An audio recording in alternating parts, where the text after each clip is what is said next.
Hey folks, so in this video, I'm going to show you how to build an online education landing page from Front-End Mentor using HTML and pure CSS. Some features that I'll be showing you in this video are how to use position absolute to make the hero image perfectly match the design, and we'll be using CSS Grid and Flexbox to lay out all the content so that it's responsive.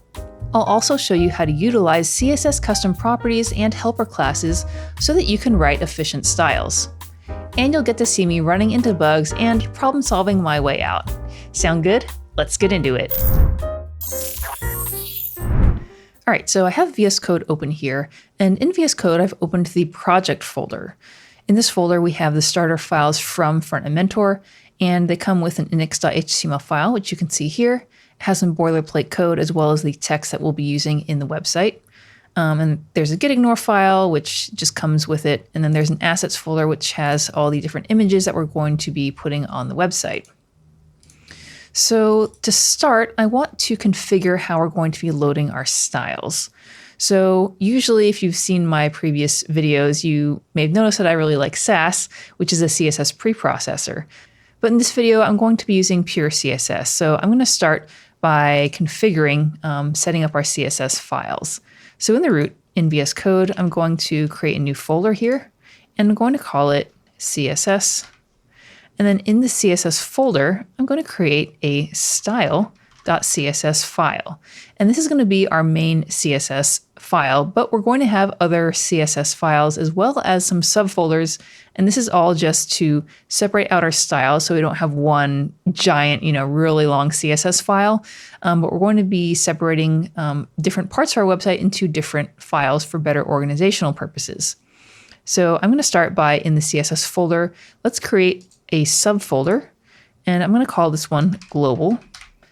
And then in the global folder, I'm going to create a new file, and I'm going to call this boilerplate.css. And this is going to be where we're going to keep some sort of global boilerplate styles that we want to use on our website. So we want to make sure that this is up and running. So let's first write some styles in our boilerplate.css. So I'm going to add a wildcard before, and then after. And this is mainly to do box sizing border box, which is a style that I use for everything. And actually, let's also add a root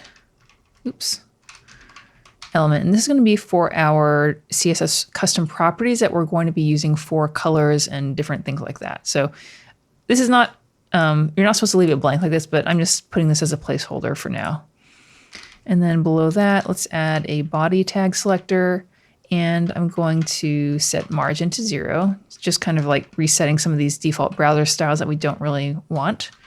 And then another one I like to do is for the H1 to H3 tags, I'm going to remove the margins from them. There we go. And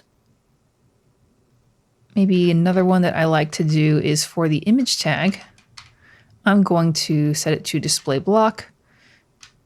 This is going to make sure there's no little tiny space at the bottom of images because images by default are display inline, which is usually used for text. So the browser is going to leave a tiny space at the bottom for descender letters, which are letters like lowercase g or lowercase p or y, etc., because they need that extra little space below the baseline. But we don't need that for images. And another thing I like to do is add a max width of 100%. This is so images will not overflow their container and cause horizontal scrolling. And I also like to set height of, auto, if I can type.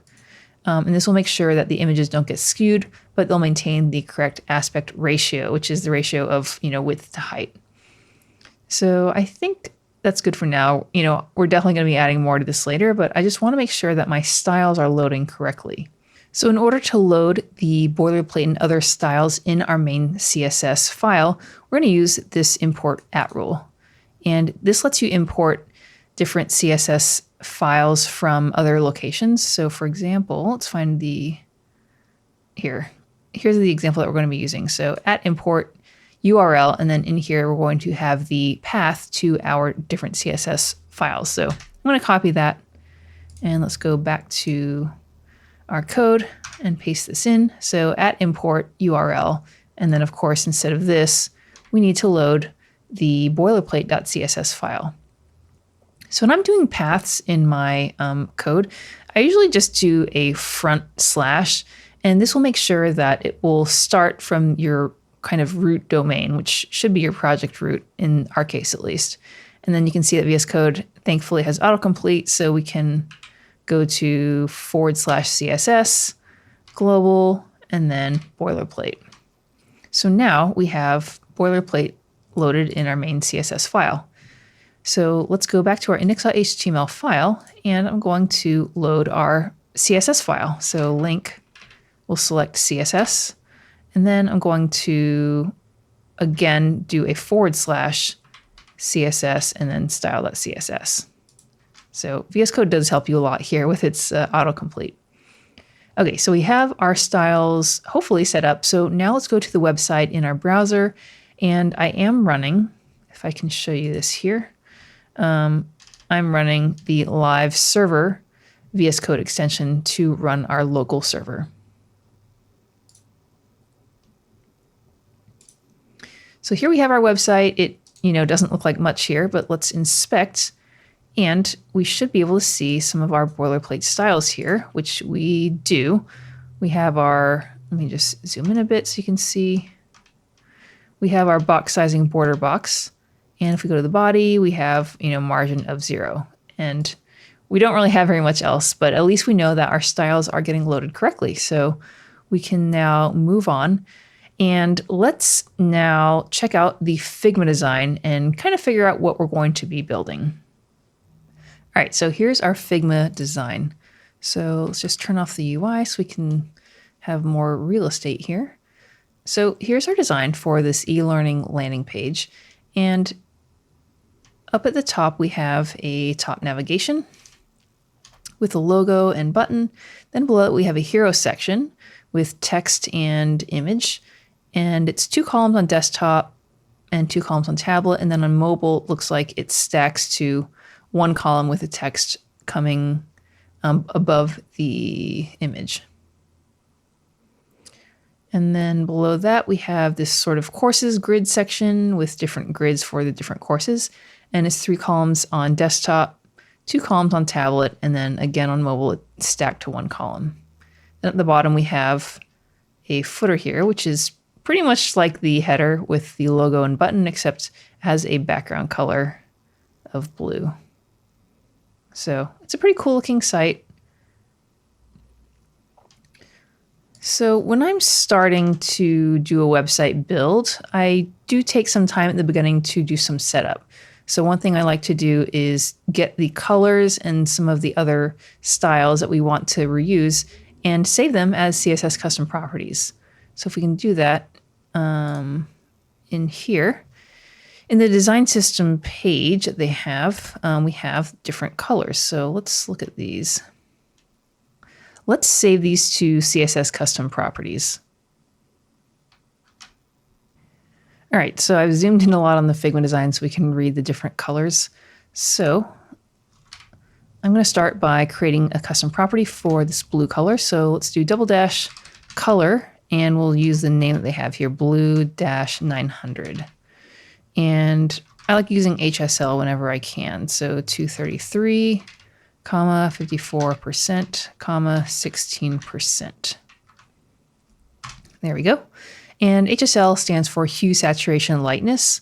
Hue is the actual color. Saturation is, how intense the color is. And then lightness is the lightness or darkness. And I love HSL because it's a lot easier to control if you want to make the color, for example, slightly lighter or darker or more or less saturated for things like cover states and just like alternate colors. So it makes it a lot easier in my opinion. All right, let's duplicate that line that we have. And we have another blue color here. So blue 600. And this is 234, 25, and 52. Okay, looks good. And then let's go just down the line. So we have this pink color. So pink 600, 341, 92, 62. Cool. So then we have pink 300, and that is 341, 100, 83. And then we have just one gray color. So we'll say color gray.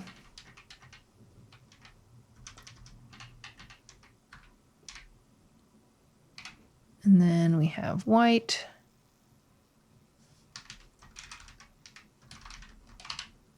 And I guess we can just do FFF. Save it to HSL. Okay, so that's the colors. And then it looks like they have some gradients as well. So I guess we can save that too. So we'll say gradient pink. And gradients are set on the background image color, or sorry, background image property, or you can do the background shorthand property. So let's do linear gradient and then HSL. And it looks like that's just a different color entirely from our existing colors. So we do need to manually put these in. So that's the first color, and then we'll do the second color after the comma.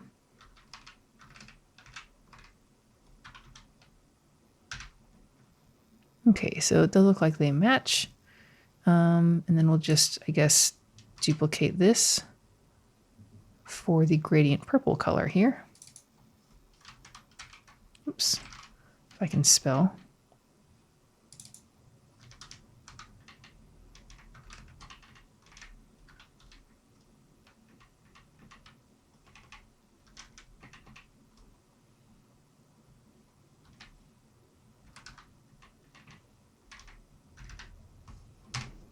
Okay, and then save.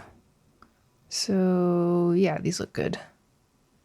I think the first gradient, the colors might be reversed because the orange is supposed to be first. So, whoops, that's not what I wanted to do.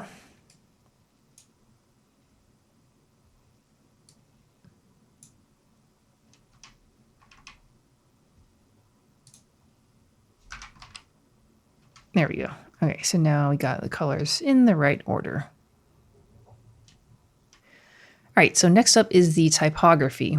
So if we look here, it looks like we're using a font called Plus Jakarta Sans, and then there's a few different weights. It looks like we have extra bold for headlines, and then we have medium weight, and then it looks like there is also bold. So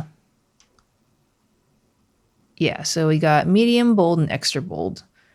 And I'm assuming this is a Google font because most of the fonts that Frontmentor uses are Google fonts. They're very accessible, but they are not GDPR compliant if you're loading them from Google's CDN. So what we're going to do is we're going to use this really useful tool that I like called Google Web Fonts Helper, which lets you, it's a free tool and you can download the actual font files, the WOFF font files that you need for the web. And we can load the fonts from our actual server itself. So that's more GDPR compliant and more privacy minded so that otherwise Google will be able to know the IP address of whoever loads your website. So that's why it is not GDPR compliant. So you can do that by searching for Google Web Fonts Helper. And it should basically be this first result here, Google Web Fonts Helper.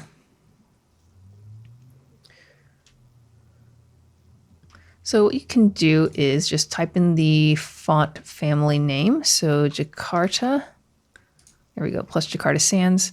And then let me zoom in so you can see. What you need to do is check the different font weights that you need. So we want medium, which is, I think it's 500. And then we don't need regular, which is 400. And then we do want bold, which is 700, and then extra bold, which is 800. So we have our 3 font weights. And then this is the CSS styles that we'll be using in a second. But let's download our font files. So at the bottom, click the download. Here we go. And now let's go into our downloads folder. And in the zip file, I'm going to copy all these. And then I have the project file open here. And I'm going to create a new folder in the root, and I'm going to call it fonts.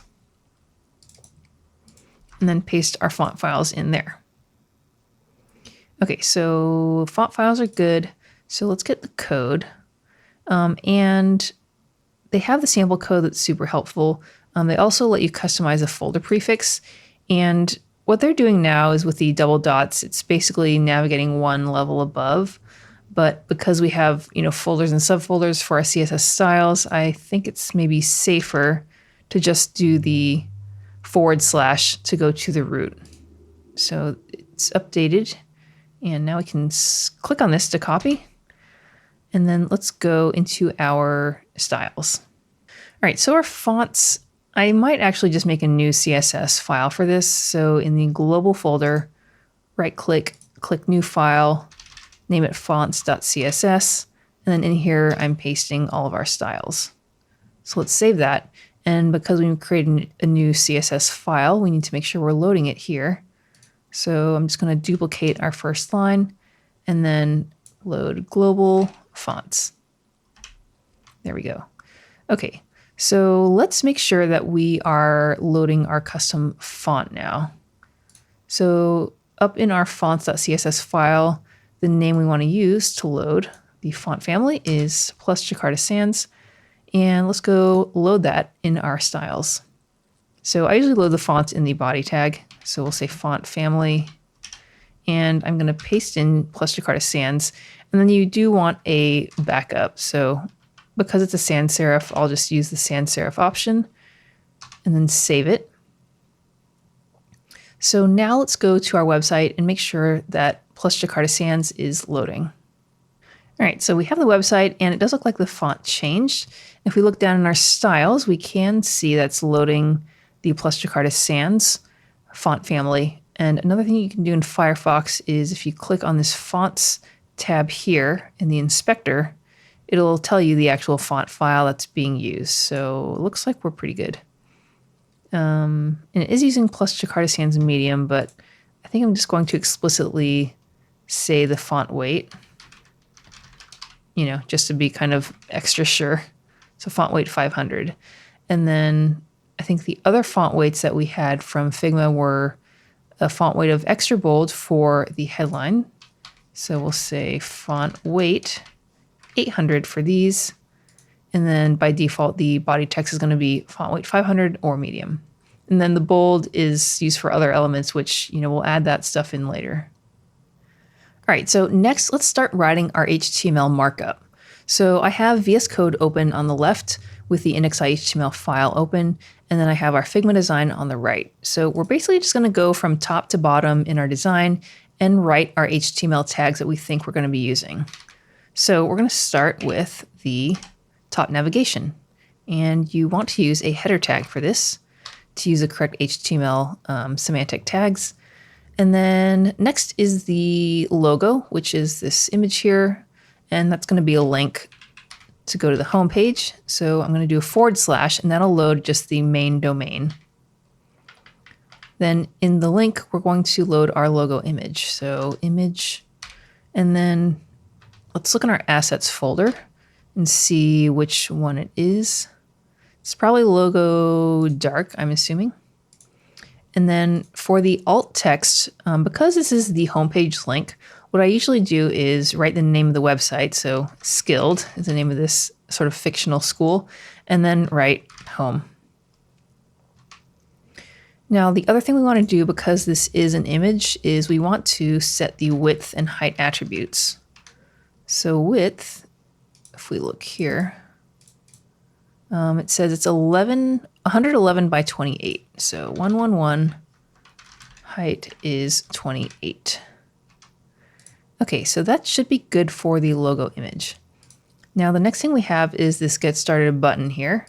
So even though it looks like a button, button elements are really just for forms if you're filling out data. So we're going to make this as a regular link.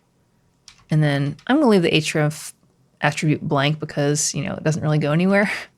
And then inside the link, or actually, I want to add a class, and we're going to call this button because we know that we have multiple buttons on this website.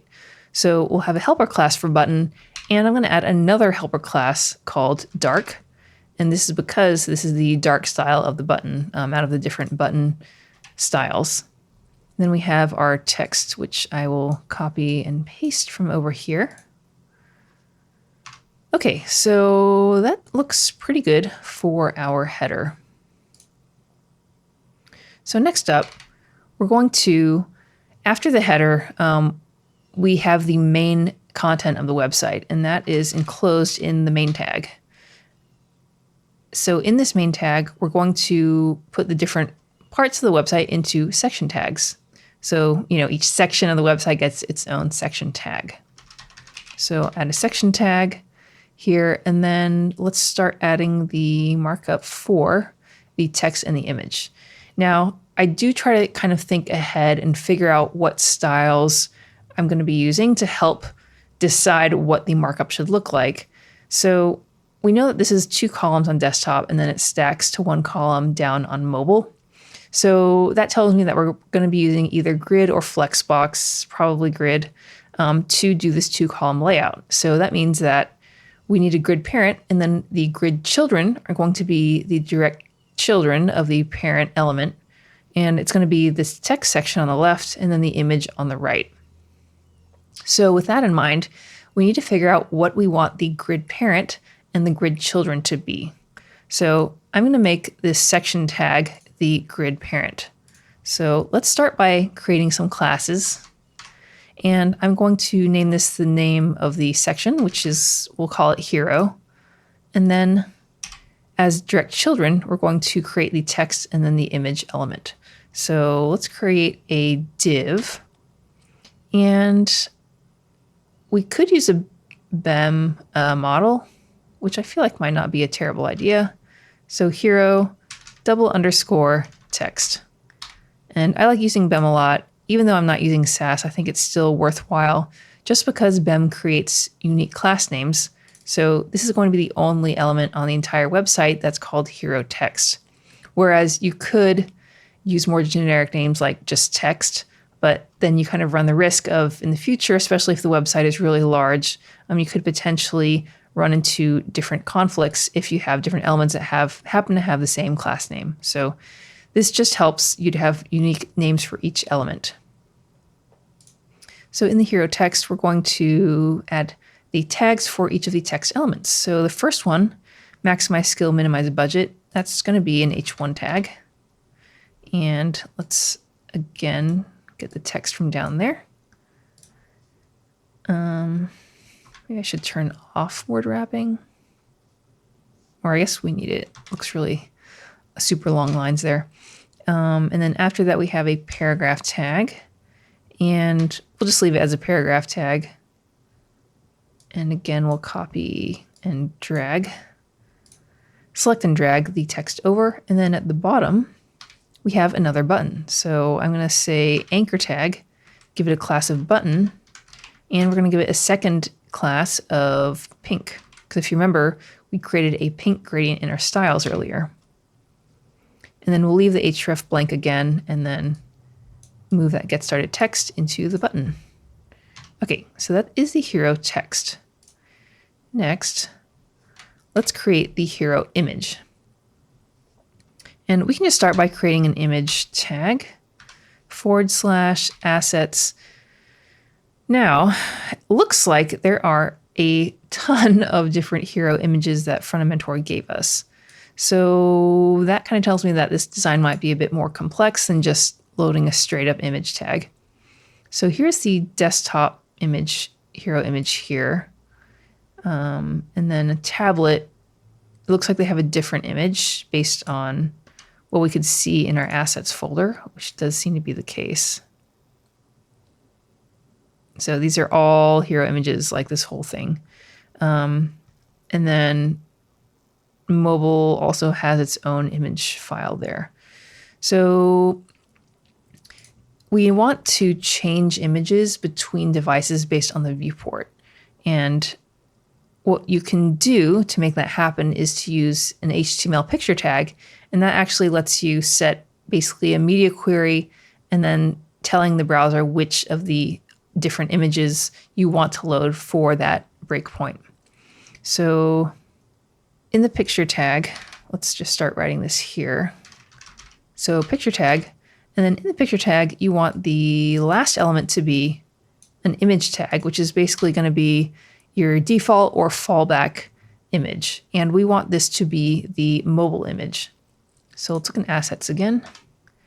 And we have image hero. So we want hero mobile. So it looks like we have different image options. We have PNG versions and then WebP, which is, it's like PNG or JPEG in that it's a raster image, which means it's made up of pixels, as opposed to being a vector image like SVGs. But WebP, I think, is the compression is better or different, so the file sizes are smaller. And I think WebP is supported pretty well. If you're not sure, you can always check caniuse.com. And then let's just type in WebP. And it is above 95% support, which is very good. And you can actually see the different browser versions. The only one that does not support it is IE. And that's pretty much it. So let's just, for simplicity's sake, use just the WebP file, which I think should be fine unless you specifically have to support Internet Explorer, which I'm very sorry if you do. So again, here's the hero images. And we have 1x, which is the default, and then we have 2x versions. And you want 2x versions of the images because some screens have a higher device pixel ratio, or DPR. For example, Retina screens, they have a DPR of, I think, 2. So that means that you need 2x images. And most mobile devices, I think, nowadays do have a higher DPR. So what I've found works well is just using 2x images, because even if you have devices that have like a DPR of like 3 or 4, it's actually really hard for the human eye to detect the difference between 2 and 3, whereas the difference between 1 and 2 is more obvious. So I'm just going to use 2x WebP images for all the images on this website, and we'll just call that a day. So we do also want to make sure we have the width and height attribute loaded. So let's load our, I think this is the right one. So down here, it's telling us the size is 870 by 818. 70 and height is 818. There we go. And then alt text. We'll just say woman with coffee mug and laptop, with labels reading members. I'm very sorry. Members 29K, comma, course hours 1451. So just trying to be kind of detailed with the image alt text here. Okay, so as I said earlier, the image tag is going to be our default and also fallback image in case the other images don't work out for whatever reason.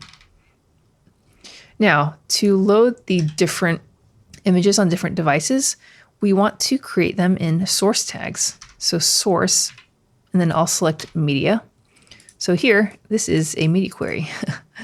So we need to figure out what our breakpoint should be. And I do try to start with a tablet and then a desktop breakpoint, just kind of a ballpark, and then I can always tweak it or add a new breakpoint later if something in the design is kind of breaking or not working.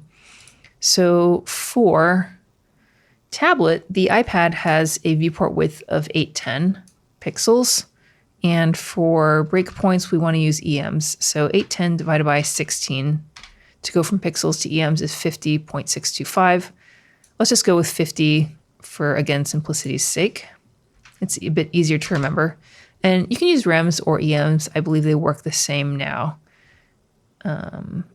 Although there was a Safari bug in older versions, but I think it's working fine now.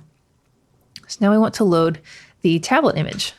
So autocomplete's not working, so let's just do this. Paste in the mobile and then call tablet. I'm pretty sure they're just called the same thing.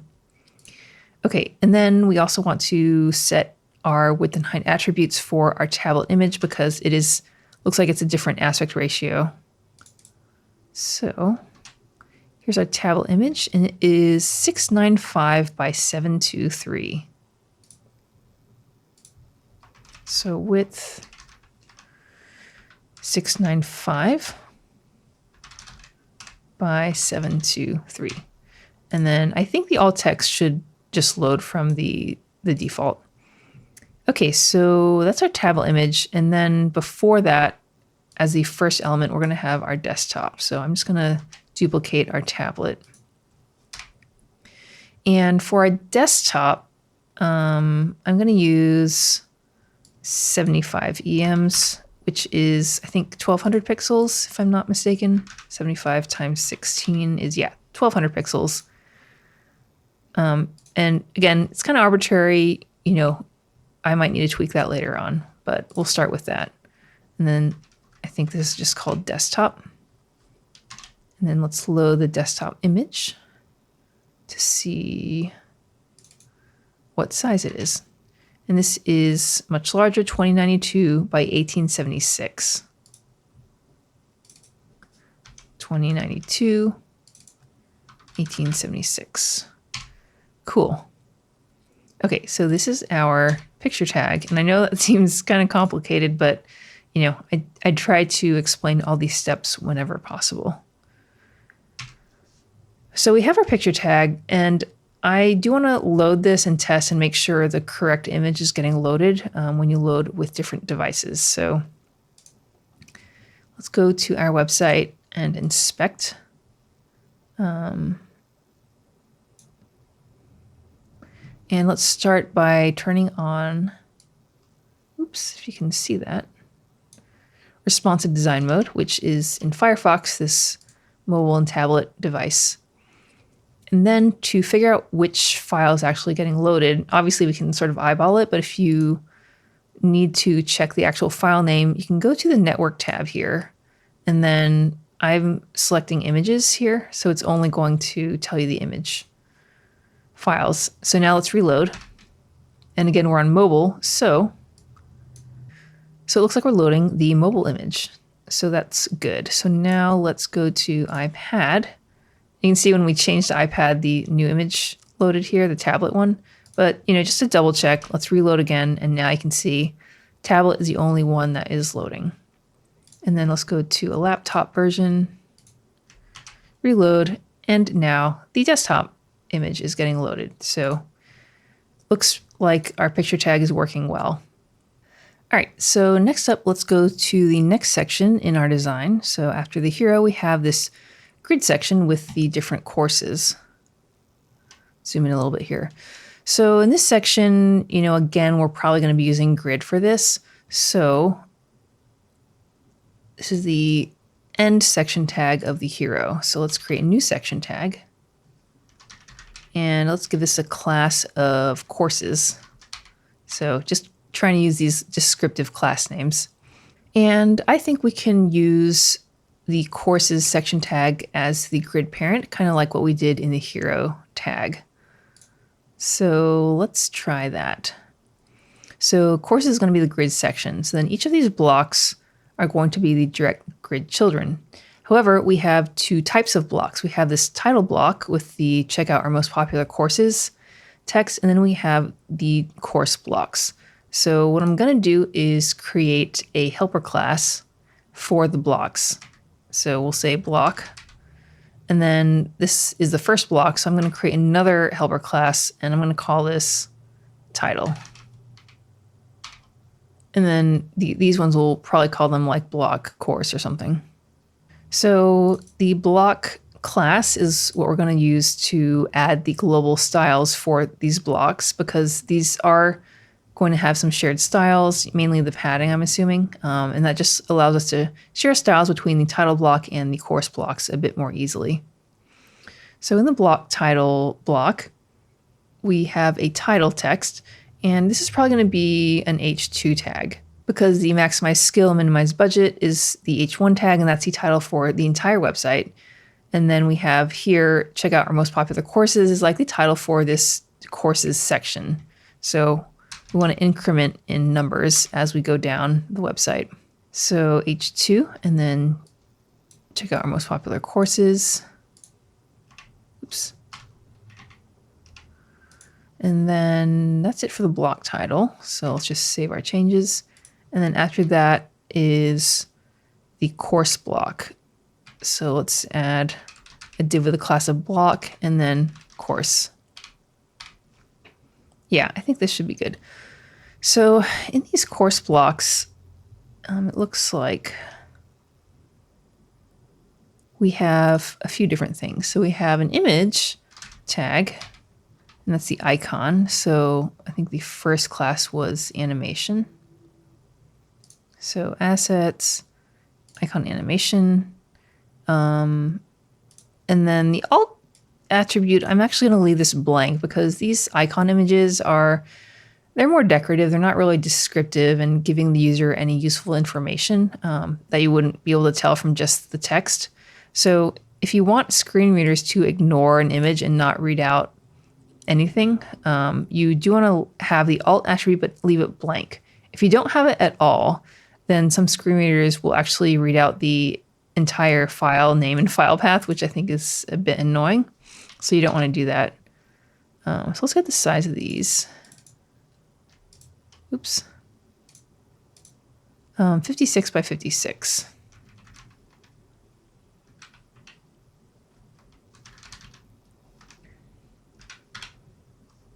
And yeah, I'm assuming the whole circle is part of the image, but let's just double check.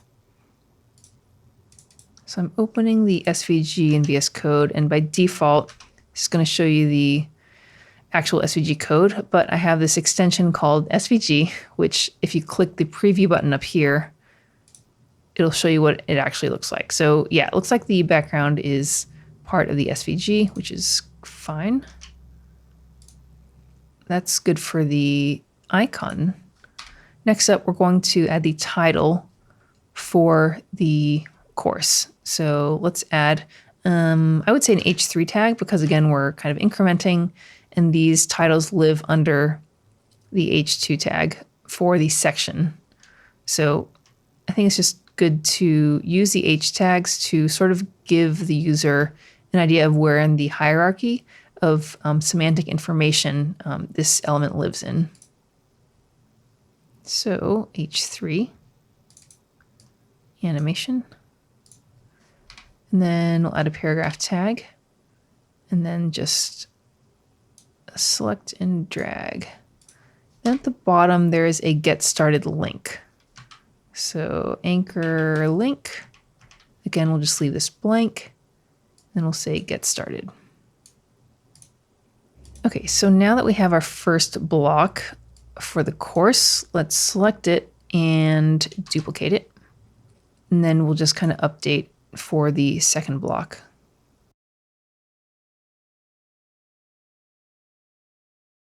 So those are the course blocks. So now we just do the last section, which is the footer, which looks basically identical to the header, except they're different colors. So I might make things a little bit easier for myself and copy the header and move it to the footer. So here's a header tag. We have the main tag, which is where the main content of the website is. And at the bottom, oh, weird. At the bottom, we want to have the footer tag. So footer,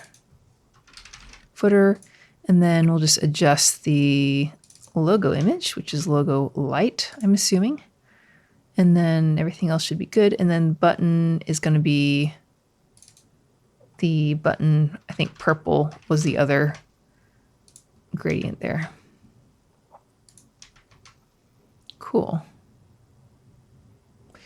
Okay, so I think we are good for the markup. So, now we can see our website. Obviously, it's not very styled, but, we have all the images and text. So I think we are pretty good to go. All right, so let's start writing our styles, starting with the top navigation or the header. So in our HTML, everything that we want to put in the header is in this header tag. And I also actually like to use classes to target, and I forgot to add a class for the header. So I'm going to add a class and just call it header. And because we are trying to split our styles up into different separate files, I need to create a new CSS file for our header styles. Now, it's not really a global style necessarily, so I'm actually going to create a new subfolder for the different sections in the website, the header, hero, the courses section, and then the footer. So in our CSS folder, let's right click and create new folder, and I'll call this components. And then in the components subfolder, I'll create a new file and call it header.css. And then we need to make sure that we are importing it in our main CSS file. So I'm just going to duplicate the fonts and then change this to be components header. Okay. So in our header.css file, let's start by adding that header class that we added to the section tag. And then we also have the anchor link for the logo, and then the anchor link for the button. So let's start with the mobile styles on our header, and then we'll just kind of build these out as we continue along. So going to our mobile styles here, let's zoom in. So it seems like the layout's pretty similar on all devices. We have the logo and the button are on the same level, and then they're just kind of on opposite sides. So one way that we can do that is by using Flexbox. And you could also use Grid for this, but I feel like Flexbox is good when you don't necessarily care about how wide each column is, but you just kind of want to fit the elements in, for example, the same row. So what we can do is, here's our header up here, and we haven't styled the button yet, but we will get to that in a second. Let's go display flex. So now if you notice, just by adding display flex, it added the logo and the button on the same row, which is what we want. And then we also want to put them on opposite ends, and you can do that with justify content space between. I'm kind of using some Emmet shortcuts here. So now when I save, you can see the button has moved to the opposite end of the website. And usually what you also want to do is vertically center the elements. So we can do that with align items, center. So you can see the button move down a teeny tiny little bit. Okay, so I'm going to start with the logo image, and we just want to make sure that everything is sized to match the design. So let's inspect the logo. And right now it is, we set it to 111 by 28 because I believe that's what we had in the design, but we're just kind of double checking here. So yeah, in the layout tab of Firefox, we can see that it is 111 by 28 or 29 pixels. So let's go back to the Figma design and let's just do this. Okay, so this is actually 79.29 times by 20. So what we want to do is maybe add some styles to size that for mobile. So I think we had originally added a width and height attribute from, I think maybe the original SVG file, or maybe this is based on the desktop design. So we're going to need to add some styles to make sure it's sized correctly on all devices. So what you could do is we could add a class to this image, and let's call this logo. So in our header styles, to make sure that we don't have conflicts, we're going to kind of prefix our selector with the header class. And this is making sure that we're looking in this header tag, which has the header class.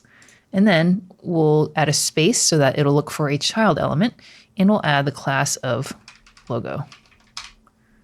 And that will make sure we select the image tag, which has the logo class. So now in here, let's add our width for mobile. And we're going to set that to 79.29, but we do want to make that in rems.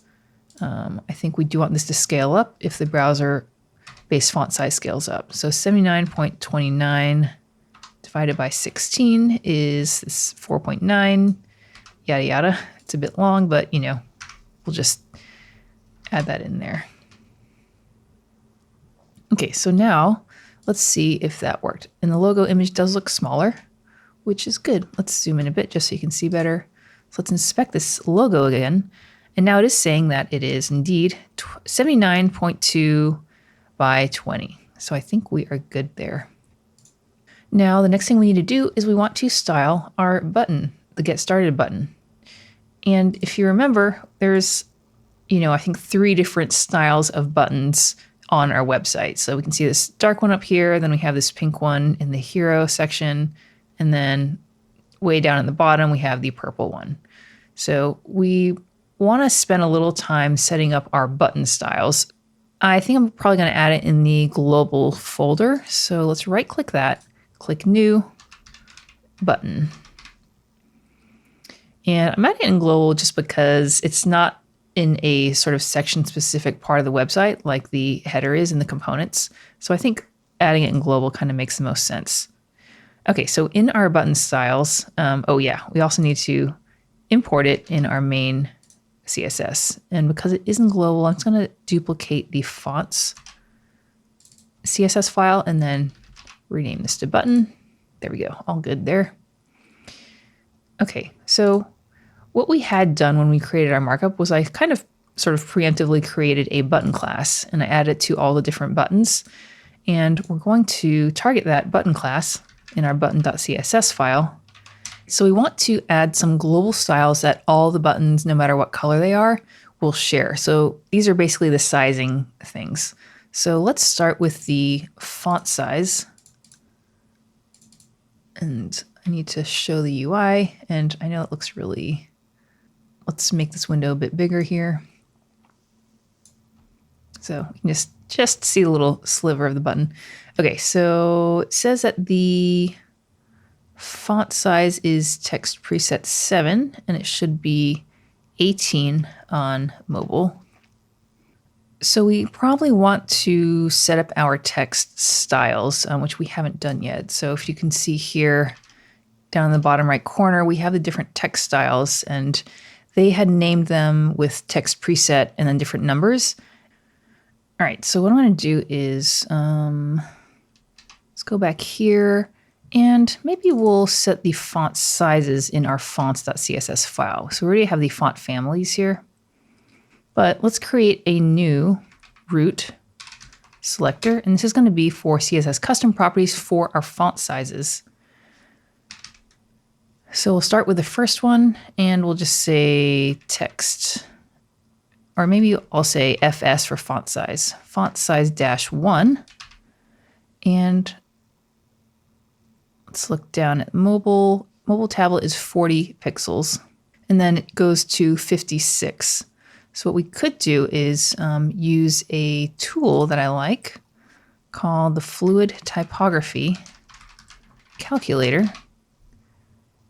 And the first result is this github.io page. And we're going to use this tool because it generates font size using the clamp function. So this means that we can change the font size without needing media queries. So minimum font size was 40 pixels for the FS1. Max font size was 56. And then minimum viewport, this is going to be the smallest viewport when it first hits that minimum font size when we're changing. So we actually want this to be tablet. So I think maybe since an iPad is 810 pixels wide for the viewport, we can do something like 800 pixels. Or sorry, we should probably hit it right at 810. There we go. And then max viewport is when the font's increasing as the viewport increases. This is the first point where we want to hit that max font size. And I think we've used 1200 pixels before. So let's do that. So I'm going to copy this, and I'm just going to use the clamp function because most browsers support clamp. And again, if you're not sure, you can always use can I use clamp. So it has a pretty high support rate. It's like 95% about. So the only browser that doesn't really support it seems to be IE. So I think we're pretty good there. And I guess Opera Mini. So to me, I think it's okay to just use this. So I only want the clamp function here. There we go. Okay, so I know it's really long, but this does kind of save time. All right, so next up, oh, I can move this, sweet. Turn on the webcam again. All right, text preset 2 is 40. Oh, sorry. Text preset 2 is 32 and then 40. So again, let's add this here. So 32 to 40. And we'll use the same minimum viewport and maximum viewport. There we go. It's kind of annoying that I can't just select just this thing. So let's try something here.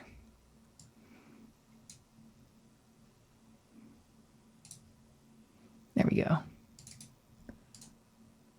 So I can just copy the clamp function. And this is fs-2. There we go. And I guess we'll just start doing fs3. And here we go. So on mobile and tablet, it's 20. fs3 is 24. 24 to 32. So 24 to 30, oops, 32. And then again, we can just copy the clamp function, paste it in, fs4. fs4 is 20 and then 24. So 20, oops, that's the max. 24 is the max. 20 is the minimum. There we go. And then we'll just copy this.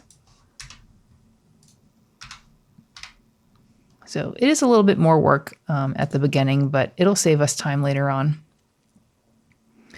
Then looks like FS5 is only on desktop. So let's just see what's going on there. Preset 5 is on the blocks, and it's just the same for all of them. So that means that we should be able to just set FS5 as just straight up 18. All right, so FS5, and it was 18. Let's divide that by 16 to get rems, so 1.125 rems.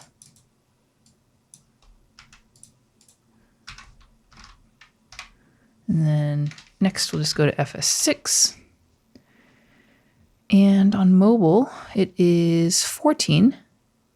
And desktop, it is 16. So 14 to 16.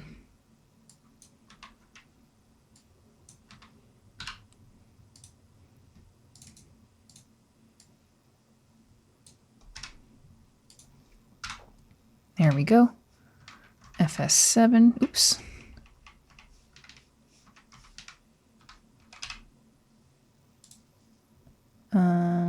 Looks like it's 18 also. So I'm assuming this is going to be just the same for all of them. Looks like the font weight is different, but we're just going to set the font weight, I think, on the element. This is just for the font size. So I guess we can just actually copy FS6, name the second one to 7. Oh, I'm sorry. That's not right. We can copy FS5, which is 18. There we go. And that is all the text. So I think we are good.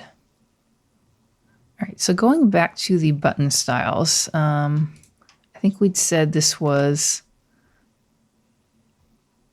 FS7, preset 7. So we can copy this name here. And now we can start setting the font size for our buttons, finally. So we're going to say font size. And then we want to load that CSS custom property, FS7. And we also need to check the font weight for our different elements. So if we click here, looks like it is bold. So, oh, and then also the line height is 150%. So let's set the font weight. Bold is 700. And then for the line height, let's see what the other line heights are. So for these 1, 2, 3, and 4, they look like they're more of the headline text. It's 120, which means 120%, or 1.2 if you're using just the number. And then it seems like 150 or 1.5 is going to be the line height for the other texts. Looks like it's 120 for mobile though.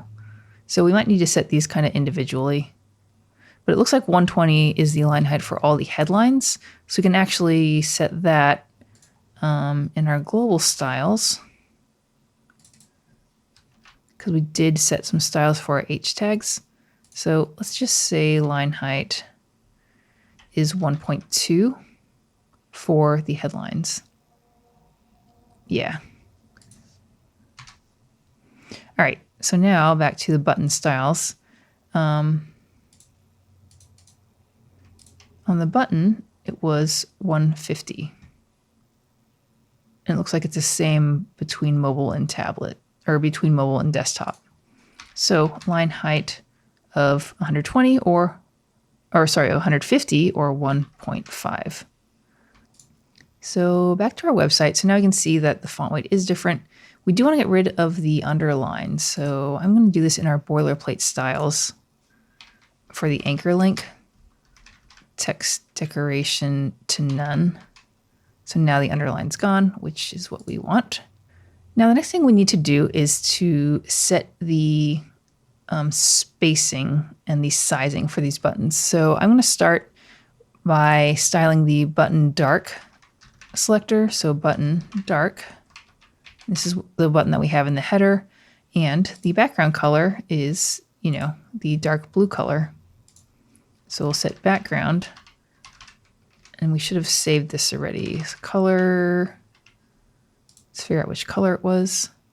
Color blue 900, I believe.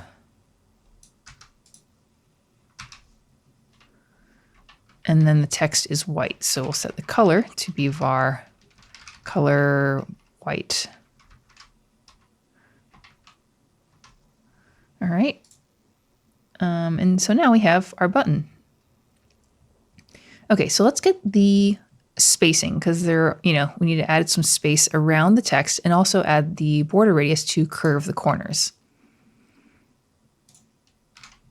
So if I zoom in, if I select just the text and hold down Alt, it's going to tell us that it is 10.5 on top and bottom, and then 24 on left and right. And we're going to add this via padding. And this should be the same on all buttons. So we'll say padding, 10.5 pixels, and then I think it was 24 pixels on left and right, if I'm not mistaken. Yeah. So let's save that. And then now we have our spacing. And then we do want to check the border radius. And it looks like it is 28. And we're doing all these in pixels because they really don't need to scale up. So we're good like that. All right, so that looks pretty close. Now, we do need to add some space around the elements in the header because it is looking a little bit cramped. So let's check that out. And again, we're going to start with our mobile styles. So if I select the content and hold down Alt, it looks like we have 16 on top and bottom and then 20 on left and right. So we could just add this straight up in the header. If we go to our header styles, just add it in the header tag. However, especially the space on left and right is probably going to be reused throughout the website for the mobile site.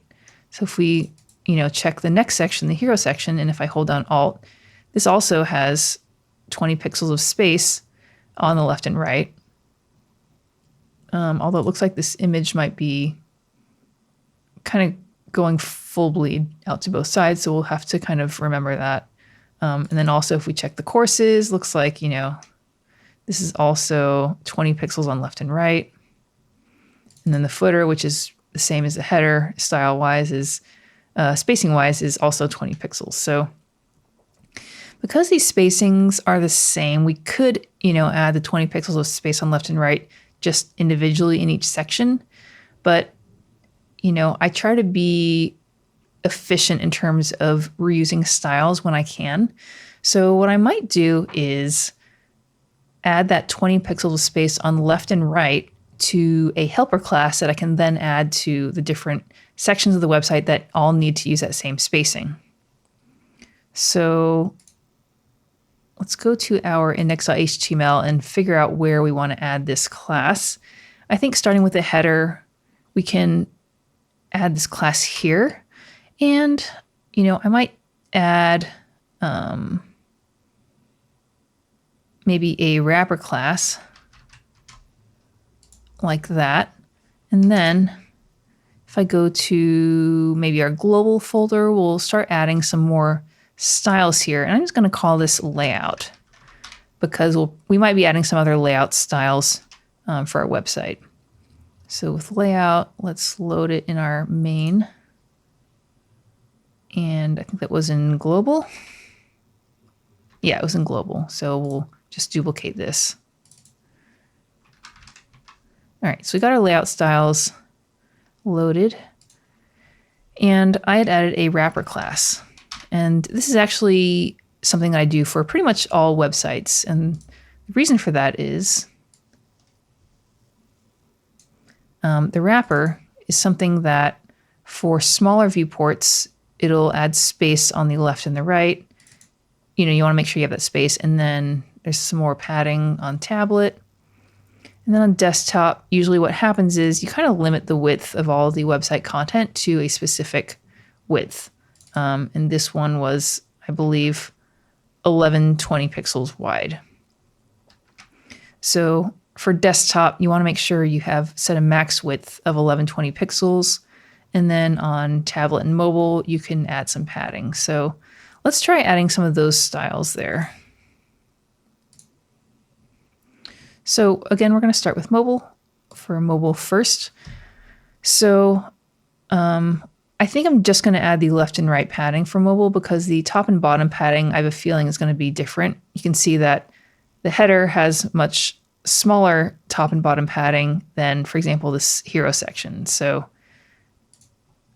it's mainly the left and the right padding that we want to do. So let's specifically target padding on left and right with the padding inline property, which is super helpful. And we're going to, I think it was 20 pixels. Yeah, so 20 pixels. And if we set it to 20 pixels on left and right, then it's just going to load the left and right padding. It's not going to set top and bottom padding. So that's kind of nice because, before if you use just the padding shorthand, before padding inline and padding block was created, you had to, set the ones you didn't care about to 0. That could also mess things up, later on. So it's nice that we can just identify just left and right with padding inline. Now, this is just for mobile. So we also want to change it to the tablet padding for tablet viewports. And on tablet it is 44. So we'll add a media query, width. And then we want to set our tablet breakpoint. So on our fluid typography calculator, we had set, I think, tablet to be 810. So let's do the same thing for our media query. So let's take out our calculator, 810 divided by 16, it's 50.625. And if we have to, we can always change this later on. So now let's copy this. And on tablet, this changes to 44. And then we probably want to add also a desktop. And for desktop, I think we'd set 1200. So let's use that. 75 EMs. And then here we don't need padding on left and right because, in the design, we're going to have extra space on left and right for desktop. So we can just set padding in line to 0, and then we'll set our max width to be, I guess, 75 EMs. So we'll see if this works. We can always tweak it if it's not working. So now let's go back to our website and see where we are. So you can see now the header has space on the left and the right. And if we go to our header tag, we have that 20 pixels of padding on left and right. So it looks like that is working. Let's also add the spacing on top and bottom. So going back to mobile, it is 16 pixels on top and bottom for the header tag. So we'll say padding block. So padding block lets you just set the top and bottom padding, which is nice. So 16 pixels. And since we're here, let's also do the tablet and desktop. So it changes to 24. So let's add our media query. And see, I can't remember. Here we go, layout. So I have to make sure I'm copying the right thing. So this is for tablet. And we'll say header. And set padding block to 24. And then we probably need to do it for desktop as well. It's the same. So we can just leave it as is for our tablet styles, and desktop will use those. So let's save and check out our website. All right, so here's the header. And we have our padding that we want. Let's also check the different devices. So I'm going to switch to iPad, and here it's 810.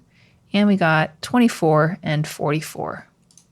And then let's switch to a, looks like, yeah.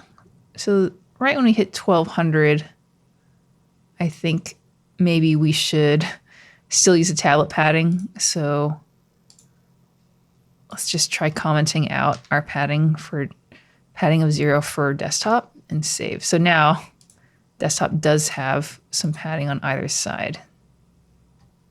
So let's just double check this. The problem here, though, is that because it has padding, the content width is not 1200 because I think it's adding that 88 pixels of padding. So let's see. So I think what we could do is adjust when this hits and the padding does become 0. So we'll have to do a little math here. So 1120 is the width of the wrapper, the max width. Let's just make sure. 1120 divided by 16. Yeah, it's 70. Oh, so we actually did this wrong. Okay, let's see if this works. So now it's gonna, oh, it's not centered. So we can actually center it with margin, inline, auto. There we go. So now it's centered on desktop. So let's see how it looks at different viewports as we get smaller. Okay, so it actually seems to be working pretty well. And it is 1120, so yeah, I think that looks pretty good. Okay, so our wrapper styles seem to be all set for all the different devices, which is great. All right, so another thing we need to do is we need to figure out the hover state for our button. Because right now, there's no hover state, and usually you want to change the color or the style somehow when the user's hovering over it so they know that, it's being hovered over. So in the design, this is the main designs, and below that we have our hover active focus error states. So you can see the button is a different color. It looks like it's the lighter blue color. Let's just double check. Yeah, I don't know if you can see that, but it does say color blue 600. So let's use that for our website. So here, and this is the hover state for just the dark button. So button dark, and we'll use the pseudo class selector hover. And then in here, we'll set the background to be color, blue 600, I think is what it was. So let's save and just make sure that's working. And it is. Let's also add a little transition, and I think we can add it maybe for the button, the global button styles. So transition, and we can say, I think a lot of people say all, but I try to just kind of identify the specific CSS properties that are going to get transitioned, because otherwise it can cause some unexpected behavior if you just set it on all. So I'm going to set it on background. If I can type background, and then that's a property that will be animated. And then we want to set a transition time, or how long, or the transition duration, 150 milliseconds transition property, which I usually use ease in out, which means the animation is going to be a little bit slower at the beginning and end, and then it kind of speeds up in the middle. So let's check this out. Nice. So I think that is pretty good for the button and for the top navigation. All right, so let's take a look at the next section, which is the hero section. So in Figma, which we got here, in the hero section, we have the text block and then the image. And the image is changing between mobile to tablet to desktop. And then the layout is also changing, where we have 2 columns on desktop and 2 columns on tablet as well. And then on mobile, it stacks to 1 column. So let's take a look at our markup. In the main tag, we have the different sections of the website, and the first section is the hero tag. So on our website, under the top nav, we have the hero section here on mobile, and we have our hero text, which contains the text elements in the button. And then we have our picture tag, which contains the image, and the image is what's changing with the picture tag between mobile to tablet and then to desktop as well. So let's first update the media queries that we added on the picture tag, because we did change the tablet breakpoint. So if I go back to our layout styles, we had made the tablet breakpoint 50.625 EMs.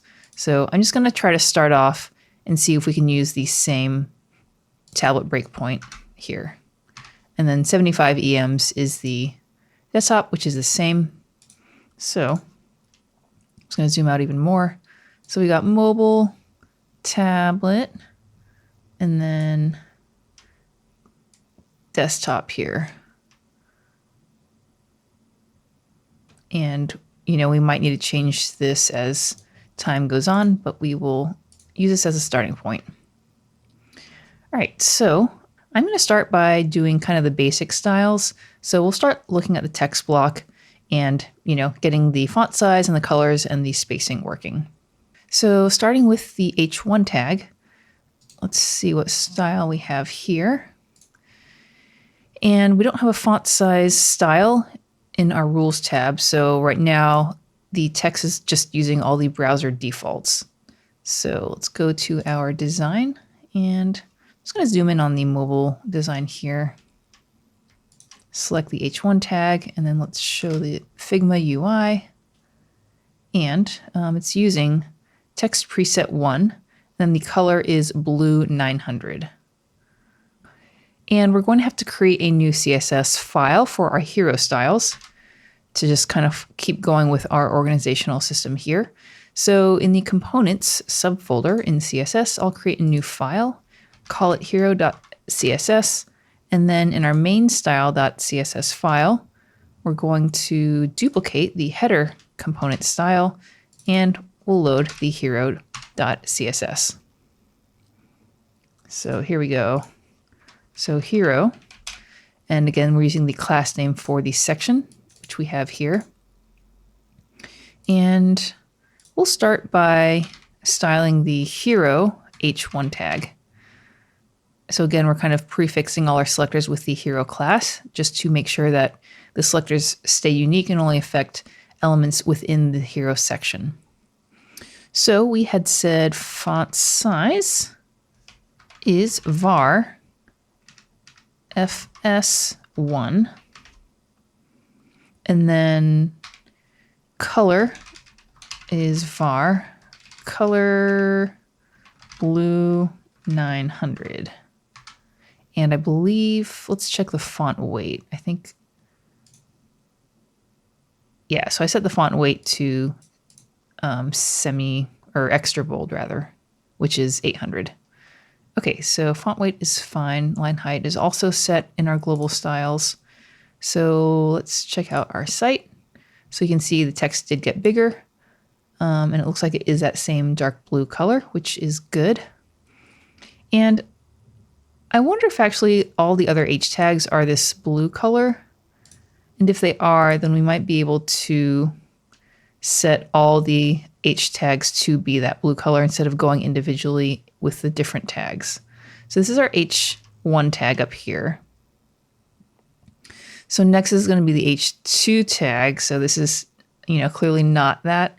And then the H3 tags, which are in this animation in the course block, looks like it is color blue 900 too. So since the H tags are not all the same color, we're just going to set the color within the individual sections. But I always try to check to see if I can set shared styles on global styles. That way we don't have to go section specific all the time. Okay, so we got our font here, and it looks like it is using the right color. I'm going to filter for font size to see what the final computed font size is. So it's 40 on mobile, which is what we set. And then we go to tablet, it increases, it's also 40 on tablet, and then it starts increasing after tablet to desktop. And I believe it maxed out at 56. So just selecting desktop, and that's close enough for me. So it looks like our font sizes are indeed working correctly, which is good. Okay, next up, let's do the paragraph tag down here.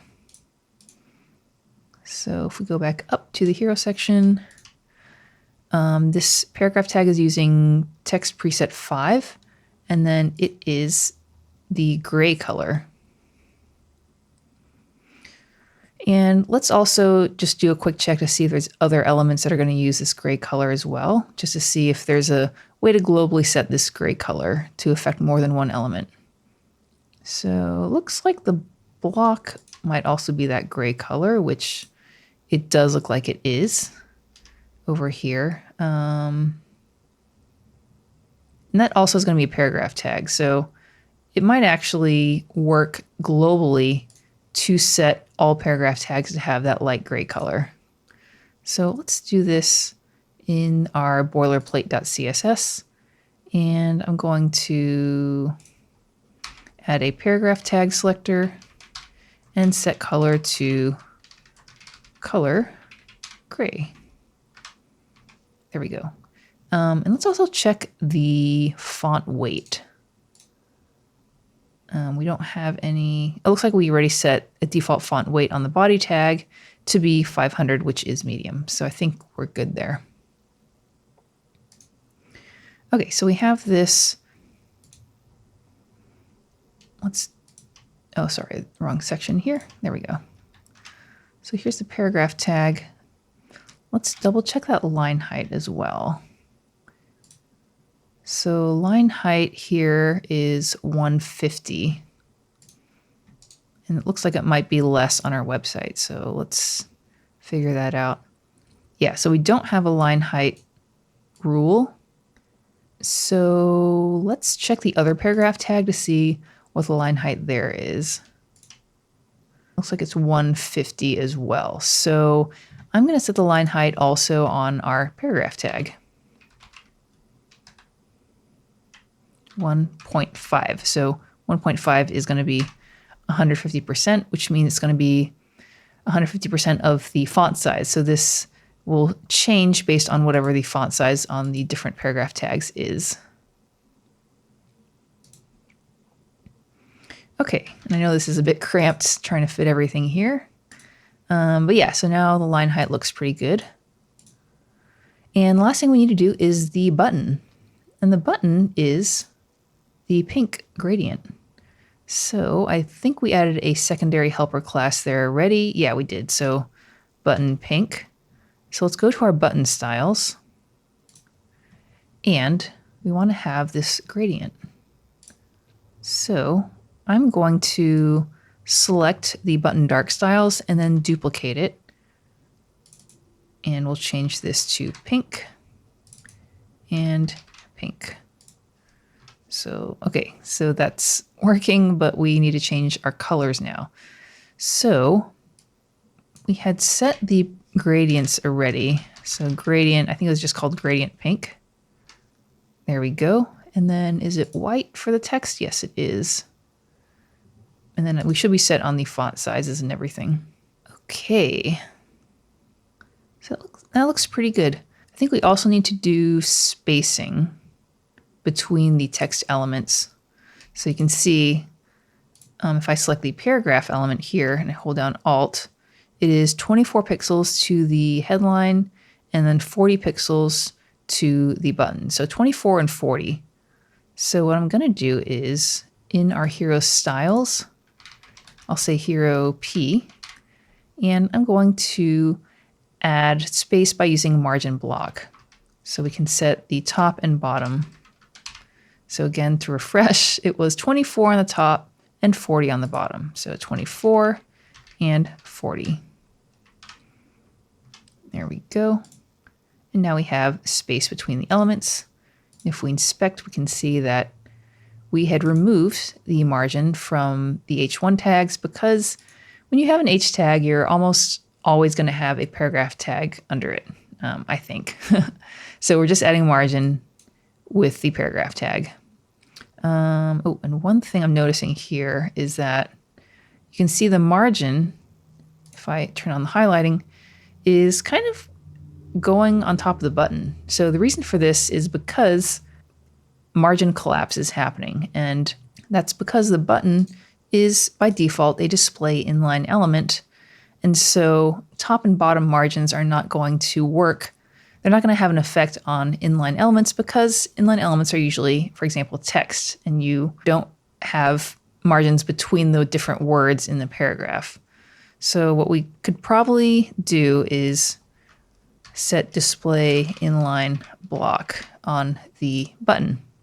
So now it's inline block, and we don't want the button to be display block because let me show you. By default, block elements are going to take up all available space. Inline block is a nice hybrid between inline and block, where it will have an effect from vertical margins, but it's not going to go all the way across like block elements are. So I'm going to add this on all buttons. So if we go to our button styles again, on our button class, and I usually add display properties at the beginning of my styles. Okay, so now it looks like the spacing is working. And if you want, you can kind of try to eyeball these. So this is one thing I sort of try to do. I try to match up the design and then the website so you can kind of eyeball and quickly see what differences are. So one difference I can see is that we need to add space around the text block and also maybe not the image because the image seems to be going full width, but we need to add that 20 pixels of space on the left and right. And if you remember, this is something that we had added in the wrapper class, and we had added that on our header styles. So we added padding inline on the wrapper, which we had added to the header. So what we could do is add the wrapper class to our text, our hero text element. So let's go back to our index.html file.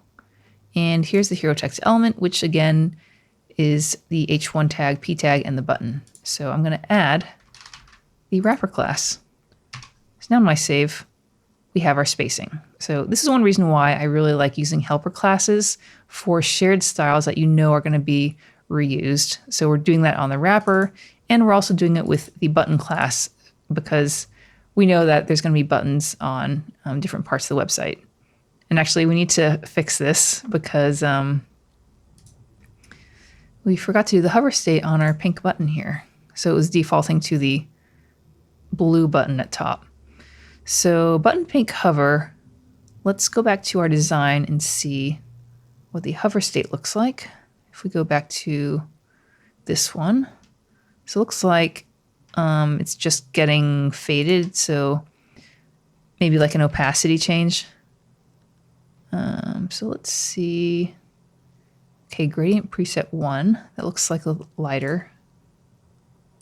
Let's see. So it looks like we have the linear gradient going, but then it looks like maybe there's a 50% opacity thing set on it. That's my guess. Yeah, so I think it's just going to be a 50% opacity. So let's try that. So instead of background, I'm going to change the opacity to 0.5 or 50%. So now we save. So that looks pretty close. And we do need to transition the opacity property. So before we had set the transition on the background property, but we want to set it on background and opacity. And unfortunately, you can't set multiple transition properties just with a transition shorthand. And I think that's one reason why people just set all for the properties. But again, I do like kind of splitting things out. But what you can do, I do want to use a transition shorthand for the other parts of this. So what I could do is say transition property. And here we can add a comma separated list. So background opacity. And then we can delete this from here. So basically this transition property is going to override whatever transition property is going to be set by default with the transition shorthand.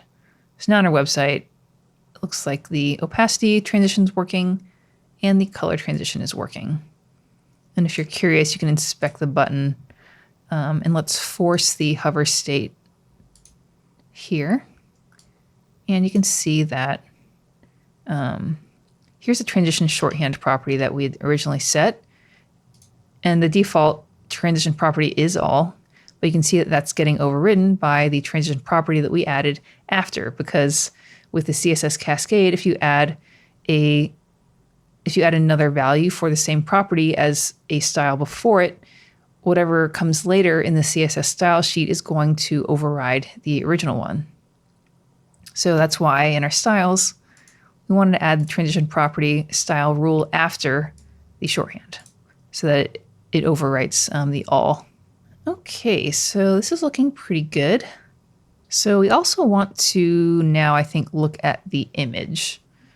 And on mobile, let's check out the image here. So here's the image, and it looks like on the design, it looks like it has that 20 pixels of space on either side.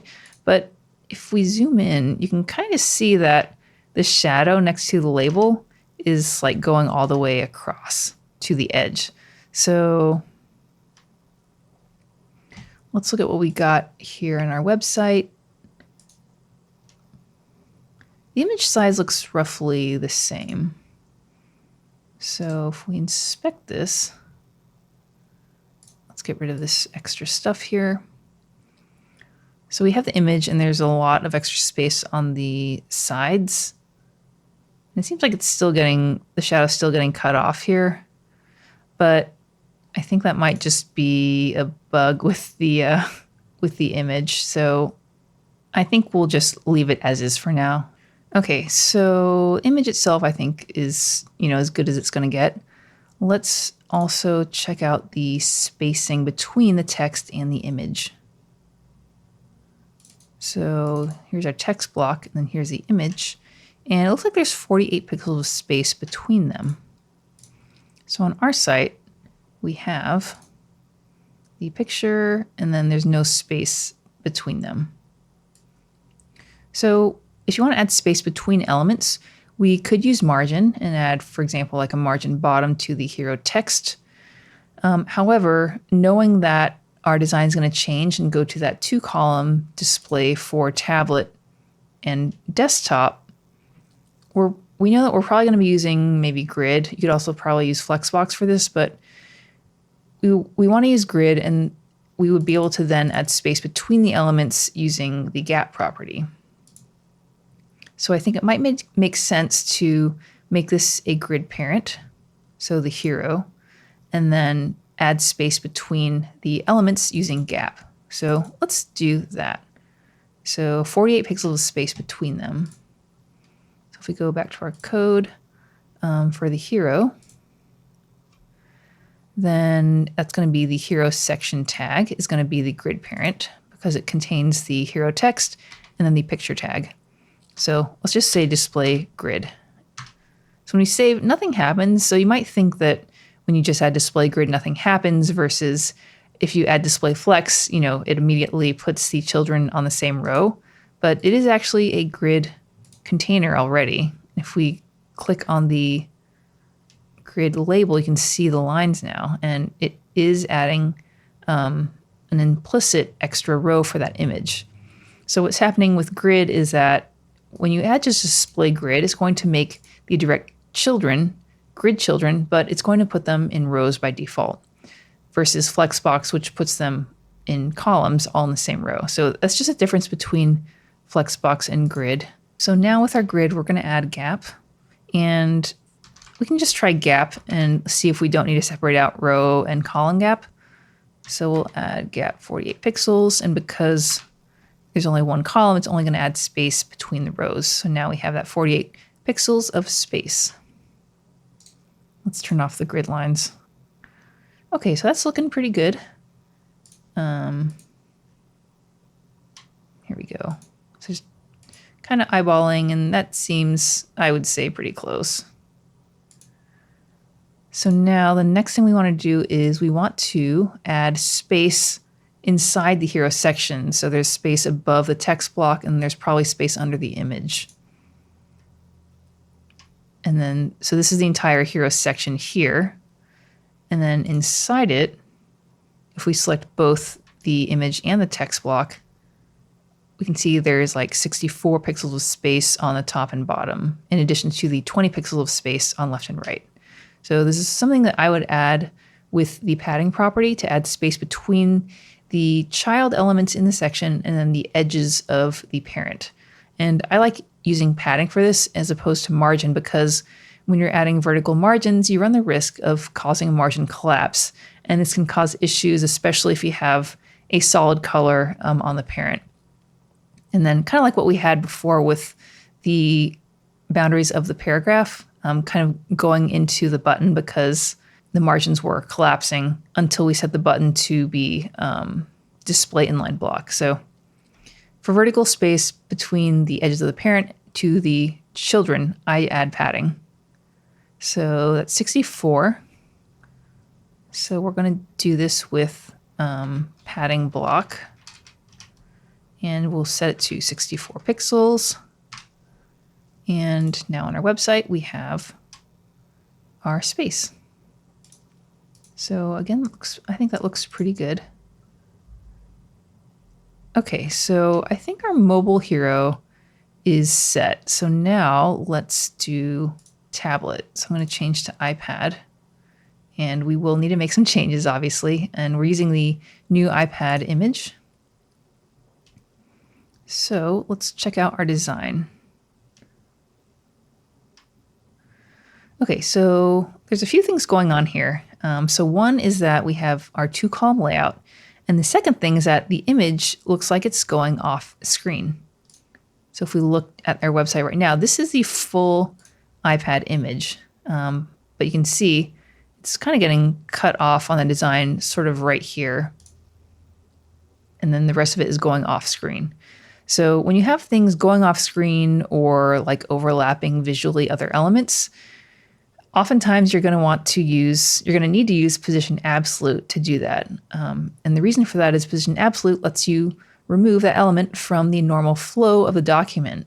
So it's essentially not going to take up space on the website, and then you can kind of position it anywhere and it's not going to displace other elements or push them away. So I think we're going to have to do that here. But let's do the 2-column layout first for tablet. So going back to our styles, we set the display grid on the hero selector. So what we're going to do is create a media query, and just to make sure I get the numbers right, let's copy the tablet media query down here. And then maybe for good measure, we'll just do the desktop one for now, because we'll probably have to change styles for desktop as well. Okay, so now in our tablet media query, we're going to select the hero section, and we're going to create a 2-column grid template columns. So grid template columns, and we want 2 columns, and they seemed like about 50% of the width. So let's try that. So repeat 2, 1FR. And this will make 2 columns that are the same space. Okay, so we have our layout here. Now we need to work on the width of things. So looks like we're breaking the 3 lines on the headline, and I think it's still just 2 lines.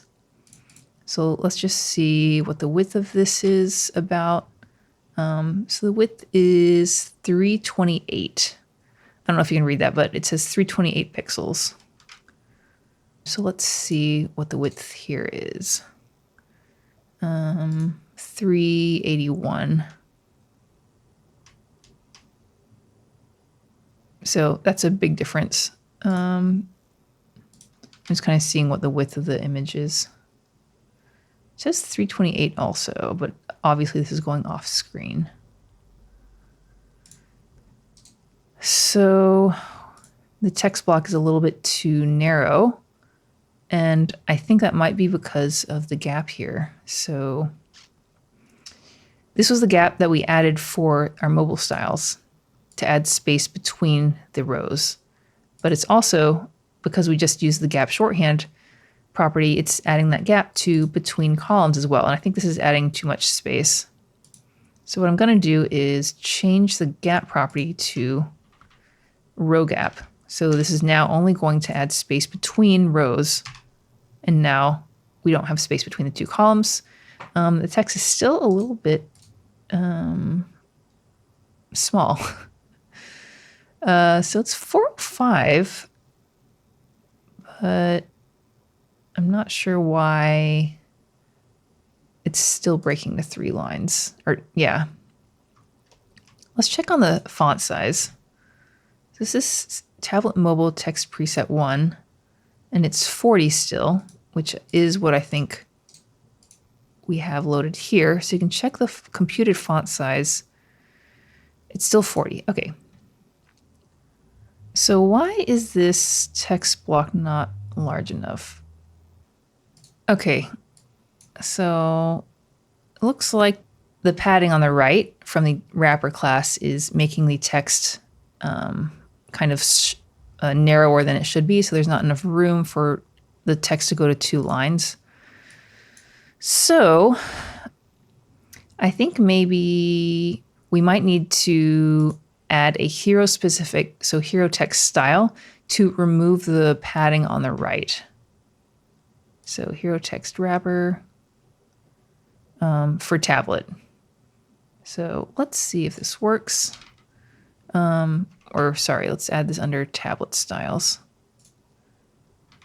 So hero text and padding or inline and or padding right, set it to 0.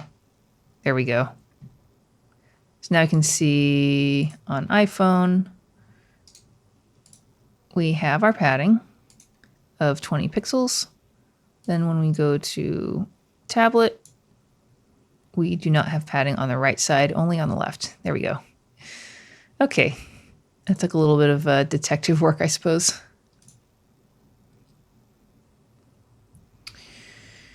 So we also need to now size the image. And the image, let's figure out what we need to target that. So it's the picture tag inside the hero section. So I might target it inside our tablet styles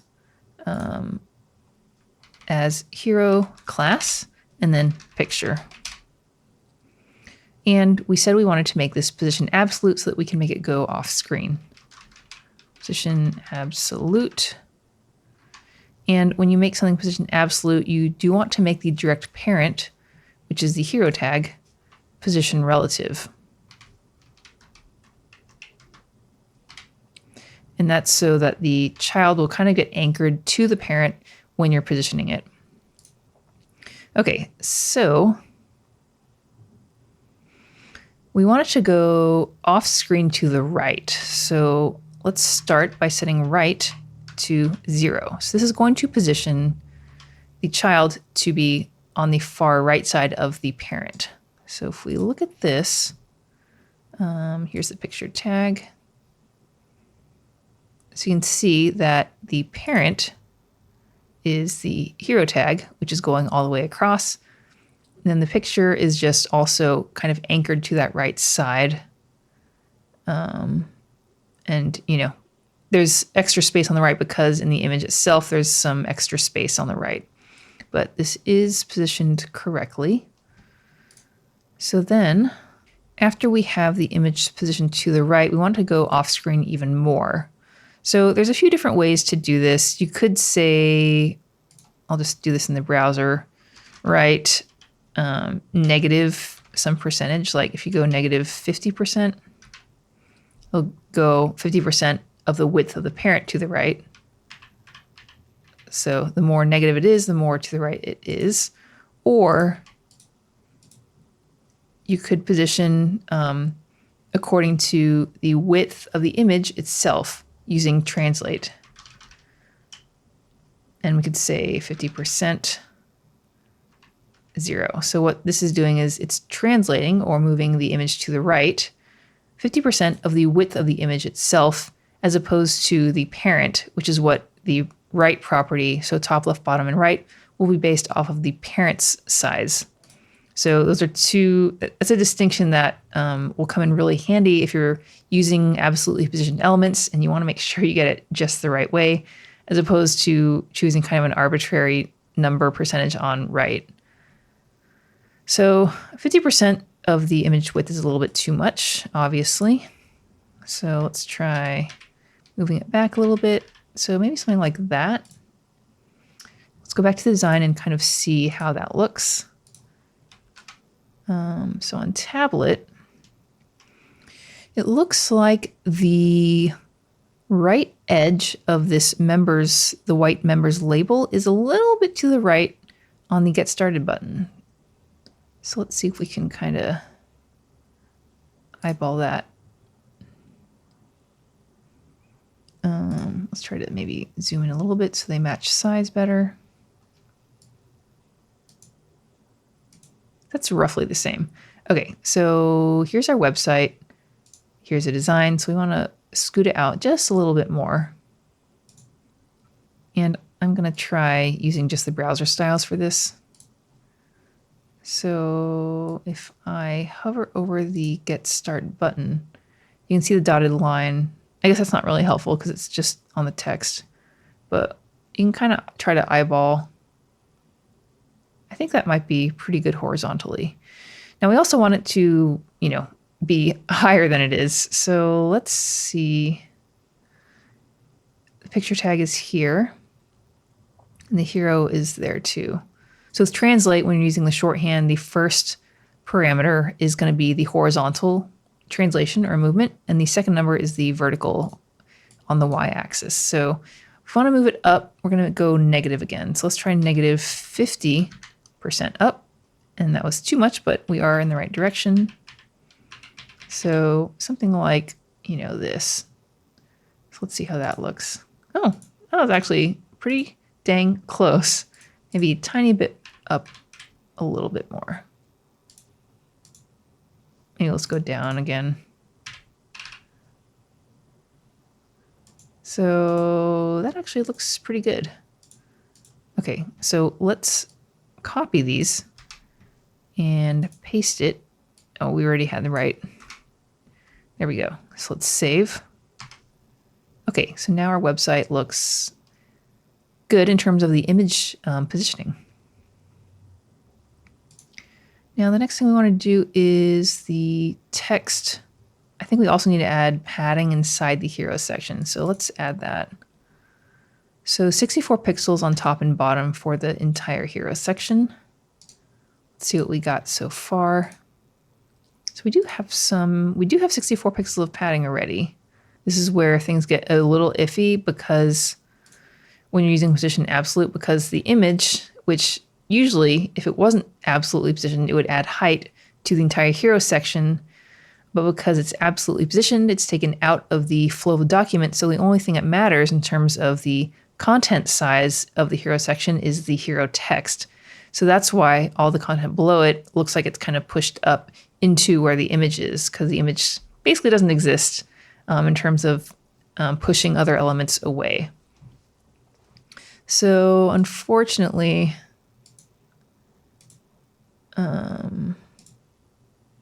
looks also like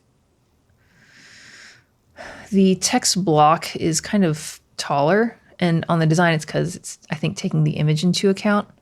But what we could do to fix this course's content kind of pushing up too far is we could add maybe additional padding inside here, because you can see on both the design and our website, the top padding of the hero section ends about here. I don't know if you can see that, but it ends about here.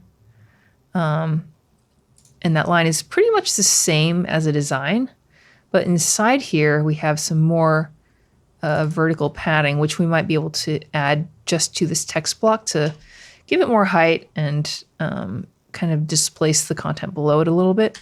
So let's try that. So 41.5, maybe we can round up to 42 pixels on the top and bottom of the hero text element. So again, this will just be for tablet. So we'll do top and bottom padding with our old friend padding block. And we said 42 pixels. So let's kind of go back to our website, see if it makes a difference. So now we can see we have additional space here. So yeah, the spacing looks pretty good. So you can see this course's content has now been pushed down. There's more space under the text block. So I think we're pretty good on that. And we're probably going to add more top padding to the courses section. So I wouldn't worry about how it looks like it's almost pushing into the image right now. But just looking at the image, in terms of the design versus our website, I think we're actually looking pretty good. One thing I am noticing is that the text is 3 lines on the website, but it's breaking to 4 lines here.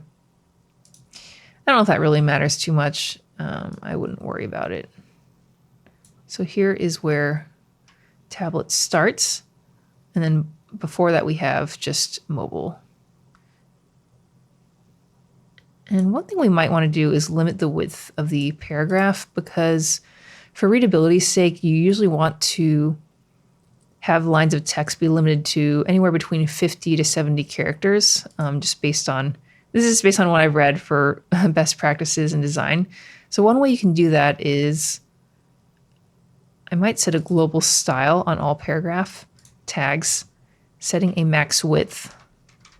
And let's start with 50 CH. So that's 50 character units, which is going to change based on your font size and your font family. So it's kind of flexible like that.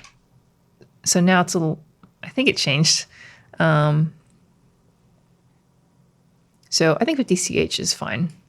So just so it's not getting super wide, let's kind of compare and see if it actually made a difference. Yeah, so without it, it's getting really long. With it, the lines of text aren't as long and it's a little bit more readable. So I think that's a good rule of thumb. I feel like this image is getting just kind of sort of big right here. So I might set a max width on this image too. So right now it is, I don't know if you can see that, but it's 802 pixels wide. So maybe we can set a max width on the hero image. So we'll do hero and picture tag. And let's set a max width.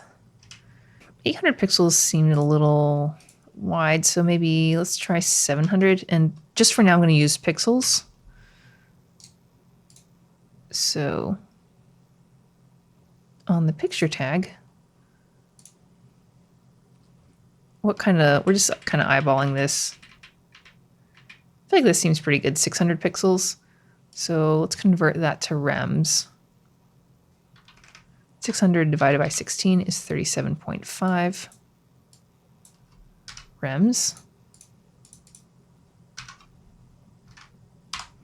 So let's save that. So now it is good. And maybe we want to also center that. So there's a couple ways you can center. You can center on block elements themselves by setting margin inline to auto. And that's what we did for the wrapper classes. Or because we know that this is a grid, what we could do is set the horizontal alignment with justify self to center. This will only affect the picture.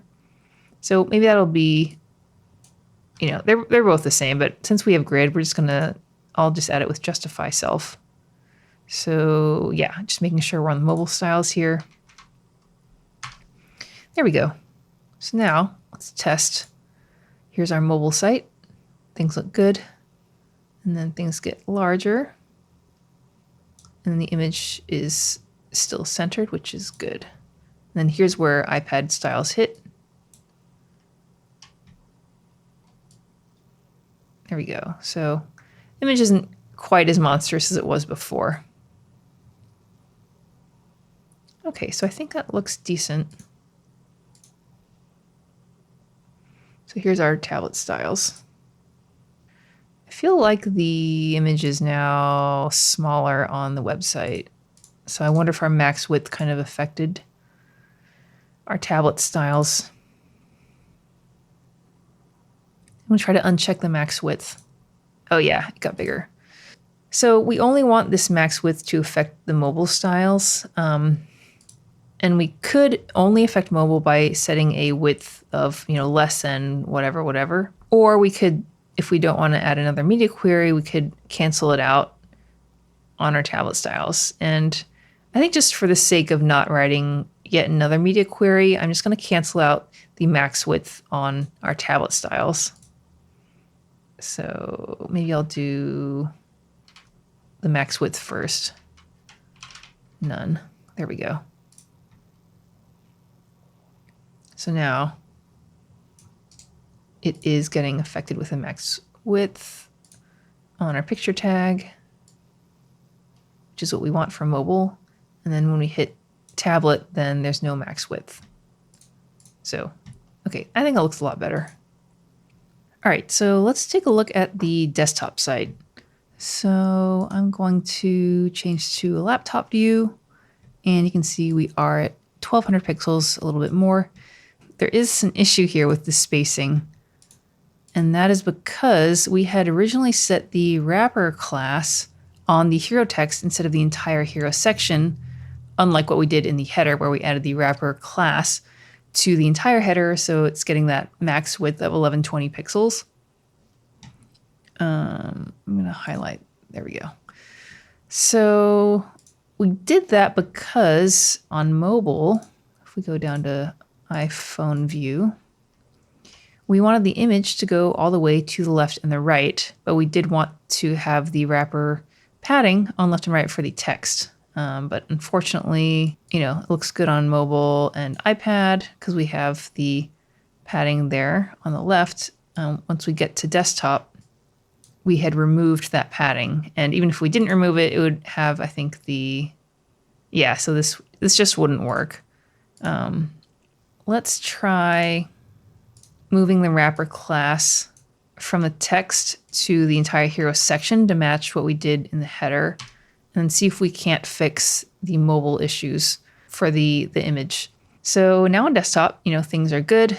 The text block is aligned with the left side of the header, so we know that it's working. And then on iPad, it looks good. And then here is mobile. Let's go down to iPhone view, and it looks fine, but the only problem is that the image is not going all the way across to the left and the right. It's getting limited by the spacing. And maybe it doesn't look hugely different, but if we had an image that we did want to go full width and it wasn't, it could look strange. So we basically need to figure out a way to get the image to go from all the way left to all the way right. And there's a few different things that you could try, and I do have to admit that off camera, I was trying a bunch of different options. For example, I tried making the picture tag position absolute on mobile as well, so then it could escape the wrapper. But then that kind of causes a huge issue because I'll show you, if we set it position absolute, then we need to figure out how much space to add at the bottom, and we could say something like padding bottom of, who knows how much, 50 VH. But then we'd have to position the picture to be bottom of 0. And then that looks okay. But as the image gets bigger, things start to get weird. So then you just have to add so much stuff to try to fix it. So I think the best solution for this is we can set negative margins on left and right on the picture tag. So we can set margin left of negative 20 pixels, which matches the padding. So you can see now margin right, also negative 20. And for some reason, to do negative margins, you can't do margin inline, which I tried, but for some reason you have to do margin left and margin right explicitly. But now this does seem to work because the image is now going all the way across. So let's add that to our styles in the picture tag for the hero. And here's our mobile styles. So we will do that here. Margin left and margin right. And then we'll have to cancel that out, once we hit iPad. So let's just highlight that. Actually, we can go to the layout tab. So we can see our negative margins on left and right. So here's our iPad styles. And it doesn't look too bad, but I think it is affecting the positioning. Yeah, so what we want to do is on tablet, cancel those out. So in our tablet styles for the hero picture tag, margin left of 0, and then margin right of 0. There we go. So now it scooted over a bit. Okay, so let's check out desktop now. There we go. So here's desktop. So the spacing on the text looks fine. We do need to figure out the image because it looks really huge. But at least, you know, the mobile and tablet styles seem to look good. So let's go to the laptop view. And let's go to the desktop design. And I'm going to try to zoom out just to match the sizing of our website. And the design is actually 1440. So let's increase this to 1440. Okay, so slightly inexact, but I think we're okay.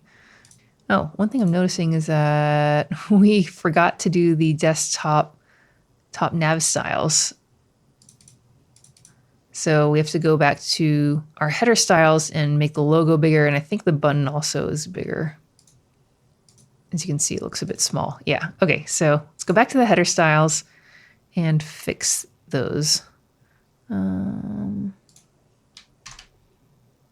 Header styles. Okay. So header logo, we had changed that there. So we need to add a desktop media query. So let's do that first. And then header logo. And we want to increase that width to 111. So we're going to divide by 16 to get the rems for desktop. Okay, so now our logo looks much closer to what we have on Figma, which is here. So here's Figma, here's our website. So let's also do the button styles. I'll zoom in just so you can see this better. So we're changing the padding. So 16 on top and bottom, 32. So 16 and 32. So in our button, we don't have desktop styles yet. And this is going to be just for the global button class. So what was this? 16 and 32. So 16 on top and bottom, 32 on left and right. So when we save, the header elements look good now. Let's just inspect the button. Whoops. Oh, there's another issue here. The image is covering the button, which is not good. As you can see that, yeah, it's covering it. So we need to add a click through or click events none to the picture tag so you can click through it because you don't want to interact with the image and it's covering the top nav. So maybe we'll just add it to the hero picture tag styles, just the default styles that we have. So pointer events none. So this means the pointer events is the cursor. So cursor events, if you set it to none, that means that you can't click on it or select it or anything. So now you can see that we can click through on the button. Okay, so going back to our button styles, here's laptop and we have the 16 and 32 padding. And as we get smaller, it changes back to the 10.5 and 24. There we go. Okay, much better. Now let's go back to our hero styles for desktop. So the image looks maybe very slightly smaller in the design. And then it's also definitely moved over. But it's not too horribly different. So let's try to get the size of the image. So the picture, I can't remember if we'd sized it for tablet styles. Yeah, not really. So let's just try out some things in the browser. I guess we could set a max width on the picture tag for desktop.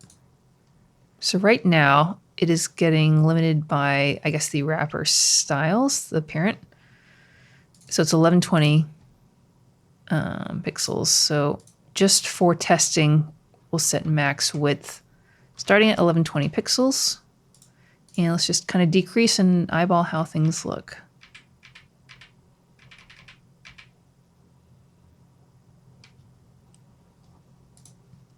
And then again, we're just kind of eyeballing. That seems a lot closer. So we need to move the image up a little bit and then to the right a little bit. So let's look at the design and try to eyeball where this hits. So it looks like the button, if we line it up and just go down, it kind of aligns a little to the left from the left text of that members word. So we use translate to position it for tablet. So let's do the same thing here so that it'll override what we have. So I'm just going to copy what we have for tablet first. So 42 and negative 24%. And we want to move it to the right. So the horizontal translate is the 42 number, the first number. So we're going to increase the movement to the right. So that looks closer. Now again, we're just kind of eyeballing. That actually looks pretty close. Let's now move it up a little bit.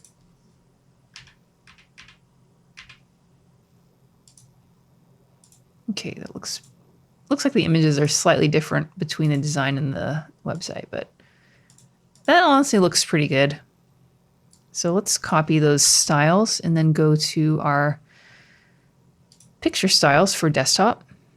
So hero with the picture child tag selector, paste it in, and we do want to convert 1040 to rems. So 1040 divided by 16 is 65 rems. Although now that I think about it, we might not want to scale the image up huge. So maybe I'll leave this at pixels because it is more decorative and, we want the text to, not get covered by the image or something. So let's do that. So the image I think looks pretty good. Now it looks like we have some spacing differences above the text. So let's kind of refresh my memory of where the spacing for tablet came from originally.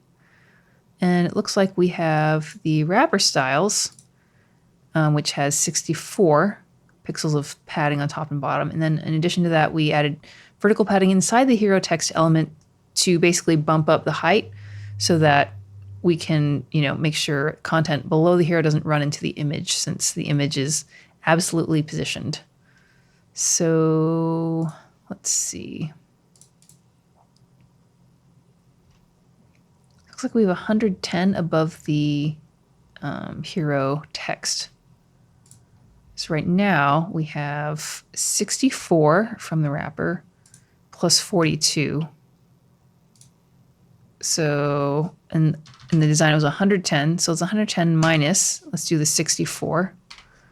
And then it's 46, which looks actually very similar. So, but it looks like the text is more down for sure. Maybe I'm looking at the wrong measurement here. So this goes up to the button basically, or to the header. I think I'm just measuring the wrong thing here. So here, so what I want to measure is the space from the text to the header. 174, there we go. So 174 minus the 64 pixels of top padding on the wrapper, and it should be 110. So I guess it was, yeah, so 110 in there. So let's change the padding, the padding block on the hero text from 42 to 110. So yeah, you can see we added the padding block here. So I'll just, for the sake of being lazy, copy and paste. We don't need to worry about padding inline end. We'll change this to 110. So now you can compare, and they look a lot closer. Cool. It does look like the lines of text are longer here. So we might need to adjust the max width, perhaps. What does the design have? It has 3 lines, and the words "life you want" are on the 3rd line. So just kind of 35 ch. So let's change that in our paragraph styles on the boilerplate. There we go. So 35 looks good. And now let's also check how things look on other devices.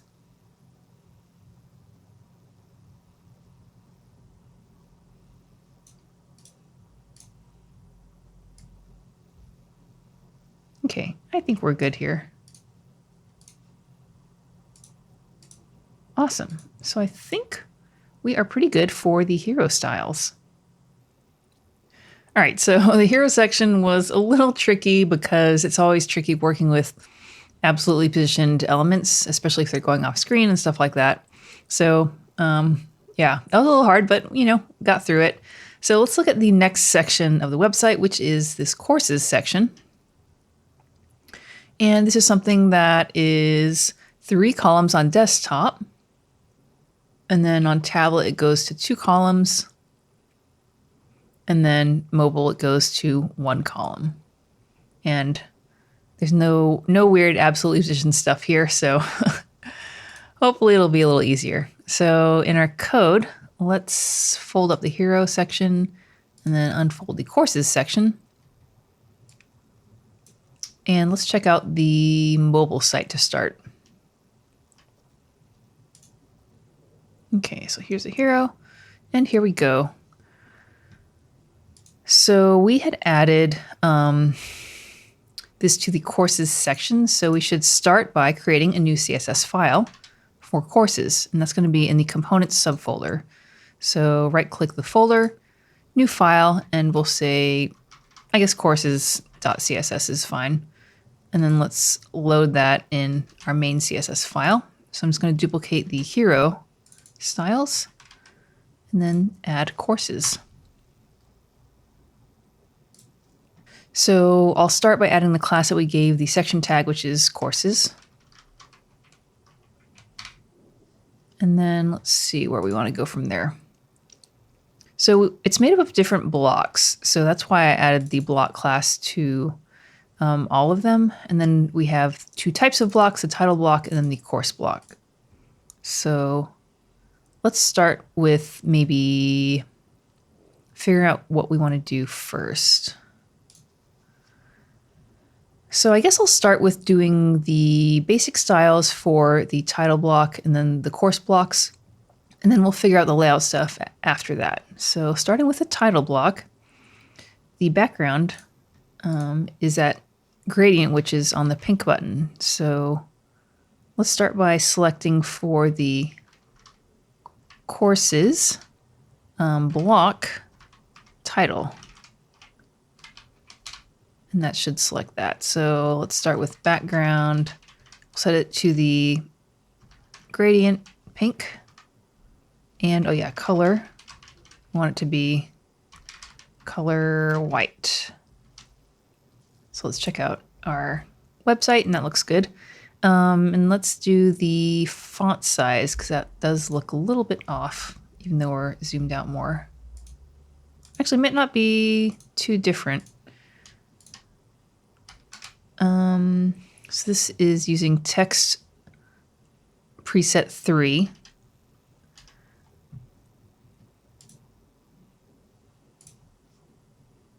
And this is going to be the H3, I'm sorry, the H2 tag inside. So what we could do is courses, and then just select for the H2. Font size, var, fs, and what was it, 3? Yeah, preset 3, so see how that looks. Okay. So it looks pretty good. And then, of course, we need to add some padding. in here. So this is 32 all around. And let's also check the padding. It's a little hard to see because of the background, but it looks like we have a gradient, which we also probably need to do. Let's check the padding on the course blocks. So if we just select the text content and ignore the icon, it is 32, 32, 64 on top, 40 on bottom. And then that is a bit different from the title, which is 32 all around. So let's see how the padding changes as we change devices. So now on tablet, it is 64 on top, 32 on the sides. 64 on top and 32 on the sides and 40 on the bottom. I'm basically trying to see if I can set any padding globally on all of the blocks as opposed to having to do it separately for the title and the course blocks. 64, 32. So it looks like the padding's the same on desktop, I think. 64, 32.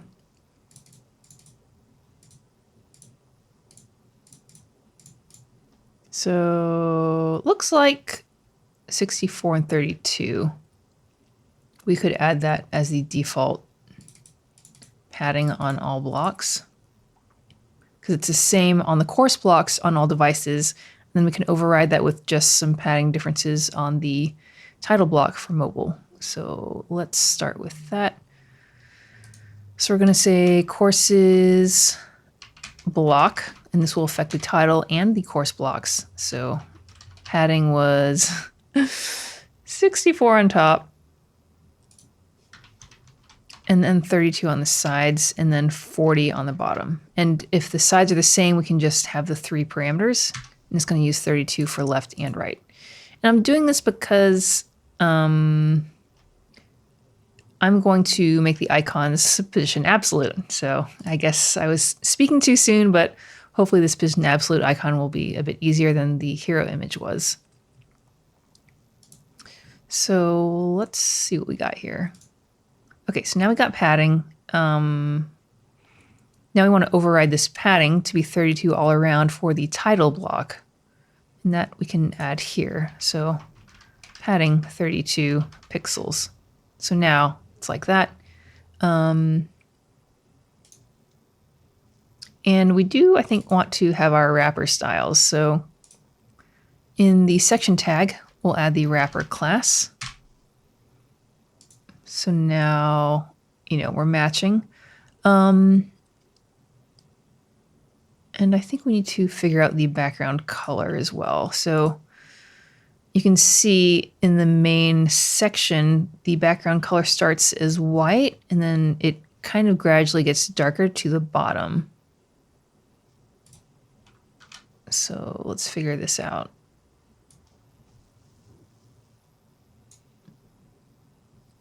So I guess we can see where they had the color. So there should be a linear gradient somewhere in here. Here we go.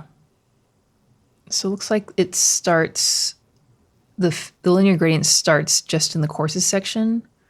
And then aside from that, I think the background color is white. So let's see if we can do that. So if we click on the linear swatch, we have some new colors here. So it goes from white to this other sort of slightly off-white color. So let's add that to VS Code. Let's think about this. So the problem is we want to set the background color on the courses, but because of the wrapper, we have space and we're limiting the width for desktop. So I'll just show you what it looks like. It's going to interfere with how the background gradient looks.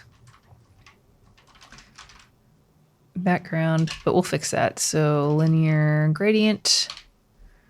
And maybe we'll just do the hex code for these. You can see it does get darker, so that's good. Okay, so let me show you the problem here. Let's go to laptop, zoom out a bit. You can see when it's just set on courses, we have it ending, and that's obviously not what we want. So I think what we might need to do is change where the wrapper is set. So I think I'm going to have to create a new div, and we'll just make this have the wrapper class. And then we'll delete it from the courses. Is that right? I think that should work. So then let's move all the blocks inside the wrapper div. Okay. So now you can see that on desktop, the gradient goes all the way across, but we still have the wrapper content limited. So I think we're good for that.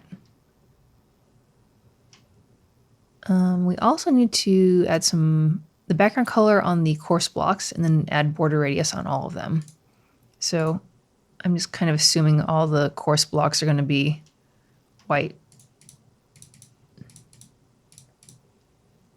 Yeah, fill is white. So this is just for the course blocks. Add it at the bottom here. Courses, course, background, var, color, white. There we go. So you can see it down there. And then let's add the border radius. Let's see, 15 on the course and 15. So we'll add that to the global courses block styles. 15 pixels. Okay, so it's much more visible on the title block, but you can see we have some border radiuses at the bottom here. So this is looking good. We do need to add space between the course blocks, but let's do the styles inside the blocks first. Okay, so I'm going to scroll down so it's a little bit more visible against the white background. So let's figure out the text styles and just make sure those are correct. So the H3 tag is using text preset 4. And that's going to be, maybe we'll do courses H3. Font size, var, I think it was 4. Is that right? Yeah, text preset 4. Okay. And then the paragraph is text preset 5. So let's just duplicate that, change the selector to the paragraph tag, change the font size to FS5. Okay, good. And then we have the text. And I guess this is the same text preset 7. I wonder if this is the same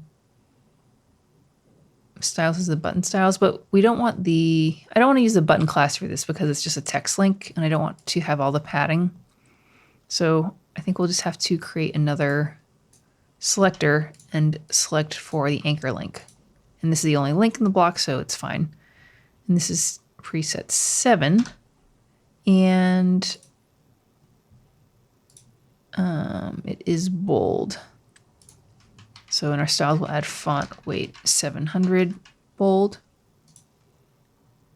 And then we need to change the color to, looks like the pink color, I suppose. Let's see if we can click on that. Oh, I did something weird. There we go. So I don't know if you can see that, but color pink 600.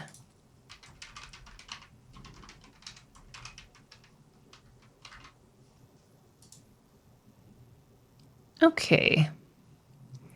Let's see if they have hover states on this one. Looks like we do. Okay, so looks like it's just doing the 50% opacity like we had with the pink button. So let's do that.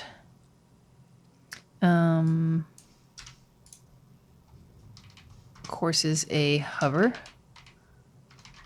Opacity 50%. And we'll add a transition of color 150 milliseconds, ease in, ease in, out. Oh, sorry, opacity, not color. There we go. Okay. We also need to figure out the spacing. We need to get the icons kind of up at the top. As you can see on the design, they're like, slightly overlapping the top. So it looks like they're about halfway up. So maybe we should start adding the grid style so we can see the space between the cards.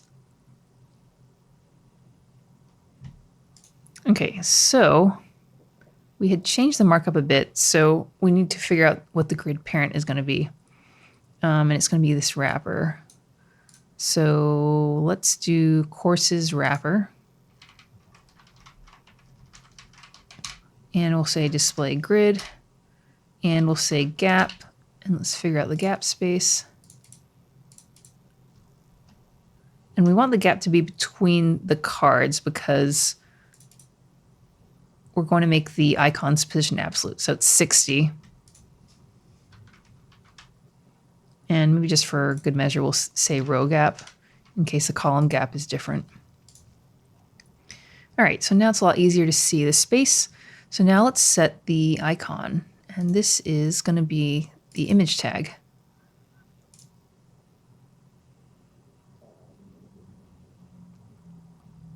So the image comes before the HTML tag. So I try to kind of have the order in my styles match the order that the elements appear in the markup.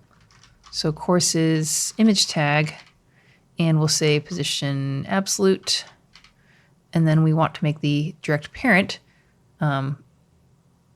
position relative, which would be the course block. So let's save that. So now you can see it is getting overlapped by stuff. So let's start positioning it. So let's try top of 0. And what this does is it aligns the top of the element itself with the top of the parent. Now you can see it's exactly up at the top of the card. So what we want to do is we want to move it up half of the height of the image. And you could do that by doing math, but what I've found is a lot easier is using the translate property, which we used before. So translate is based on the size, the width and height of the element itself and not of the parent. So it's really helpful when you want to move something up halfway that you have already aligned with the parent. So translate takes two numbers and the first one's horizontal and we don't want to move it horizontally, but we do want to move it up vertically. So negative 50%. So that's half of the height. So now you can see that the icons are indeed moved up halfway to the top of the card. Okay. And you might notice that we didn't have to position it horizontally because we didn't set left or right. So that means that it's kind of going to follow the horizontal alignment that it had even before we set it to position absolute. So that's one kind of nice thing that you can rely on when you're positioning elements that are absolute. All right, I think we're looking pretty good here for the mobile cards. Let's see, looking pretty good. I kind of want to make the gray get darker earlier. Yeah, it's like even worse on the website than it is in the design. So let's add some color stops to make the second color a bit earlier. Let's try 50%. The color stop comes after the color. There we go. So you can see it got darker. So what's happening basically is this gradient is starting at the top of the courses and ending at the end. We probably need to add some padding too. So let's add the padding first, and then we can get the gradient to look correct once everything is the right size. So here's the course's content, and 64 on the top and 80 on the bottom. So this is going to be on the courses section tag, which is the main parent. So here, let's add padding block to just add vertical padding. And it was 64 on the top and then 80 on the bottom. So now we have more padding here on the top and then all the way down at the bottom. Okay, so now we can adjust the color stops on the linear gradient to make things a little bit more visible, you know, at the beginning section here. So second color, we started with 50. So basically we're kind of moving it up. If you leave it blank like we had earlier, the end color would be kind of aligned at 100%, which is the very end. And the first color would be aligned at 0%, which is the very beginning. So by reducing it from 100% to 50, we're moving that second color up in height. So let's reduce it a little more just to really, you know, we don't want it to be super, if we set it to 0, both the start and end, then it's gonna look like a line. So, you know, this might be a little extreme, but I think at least it makes the block stand out better. So second color starts at 10%.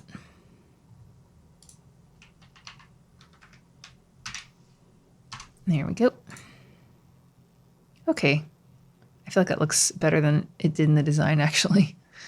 All right, cool. So I think our mobile styles are actually pretty good. So let's change to iPad and see how that looks. And on iPad, the title block is matching the height of the course block because we changed the number of columns. So it might do that by itself. So let's add our tablet media query.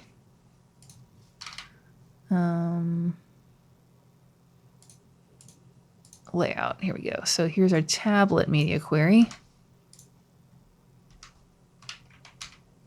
And then this is in courses wrapper. That's the grid parent. So we'll change the grid template columns to be repeat to 1FR. Okay, so we got 2 columns and we need to get the gap between columns. 24, and then just make sure 60, 24 and 60, which I think was different. Was it 60 for mobile? I thought it was 64. Nope, it's 60. Let's make sure we wrote the right thing in here. Okay, we did 60. So 24 for column gap on tablet.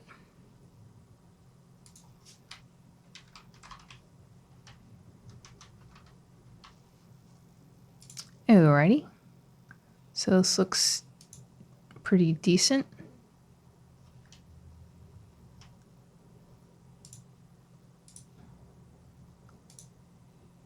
So I think this changed. The padding on the top of the title block changes on tablet. So it is 64. Courses block title, I think. So padding, I guess you can say block start for top. And it's 64. There we go. And you might notice the top of the cards of the title card matches the top of the course cards, which is why I wanted to make the icon position absolute so that it wouldn't, you know, mess up the alignment. Okay, so that looks actually pretty good.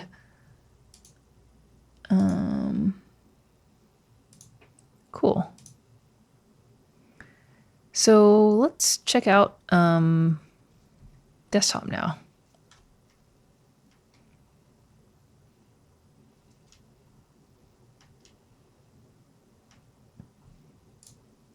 So we'll go to 12 or maybe 1400. Zoom out a bunch.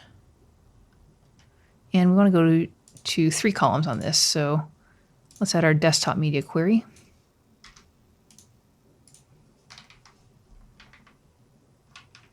And maybe we'll just copy our tablet styles. Paste it in. We don't need column gap because I think that's the same. And then we'll change it to 3 columns. Cool.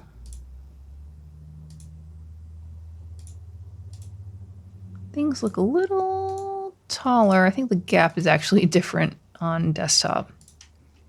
So it's 32 and then 84. So we do need to do that. So gap, we can set both column gap and row gap. So row gap is 84. Column gap was 32.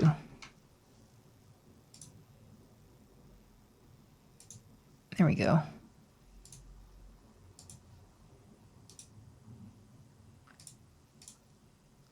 And let's make sure the tablet gaps were correct because I don't think I made any changes to that.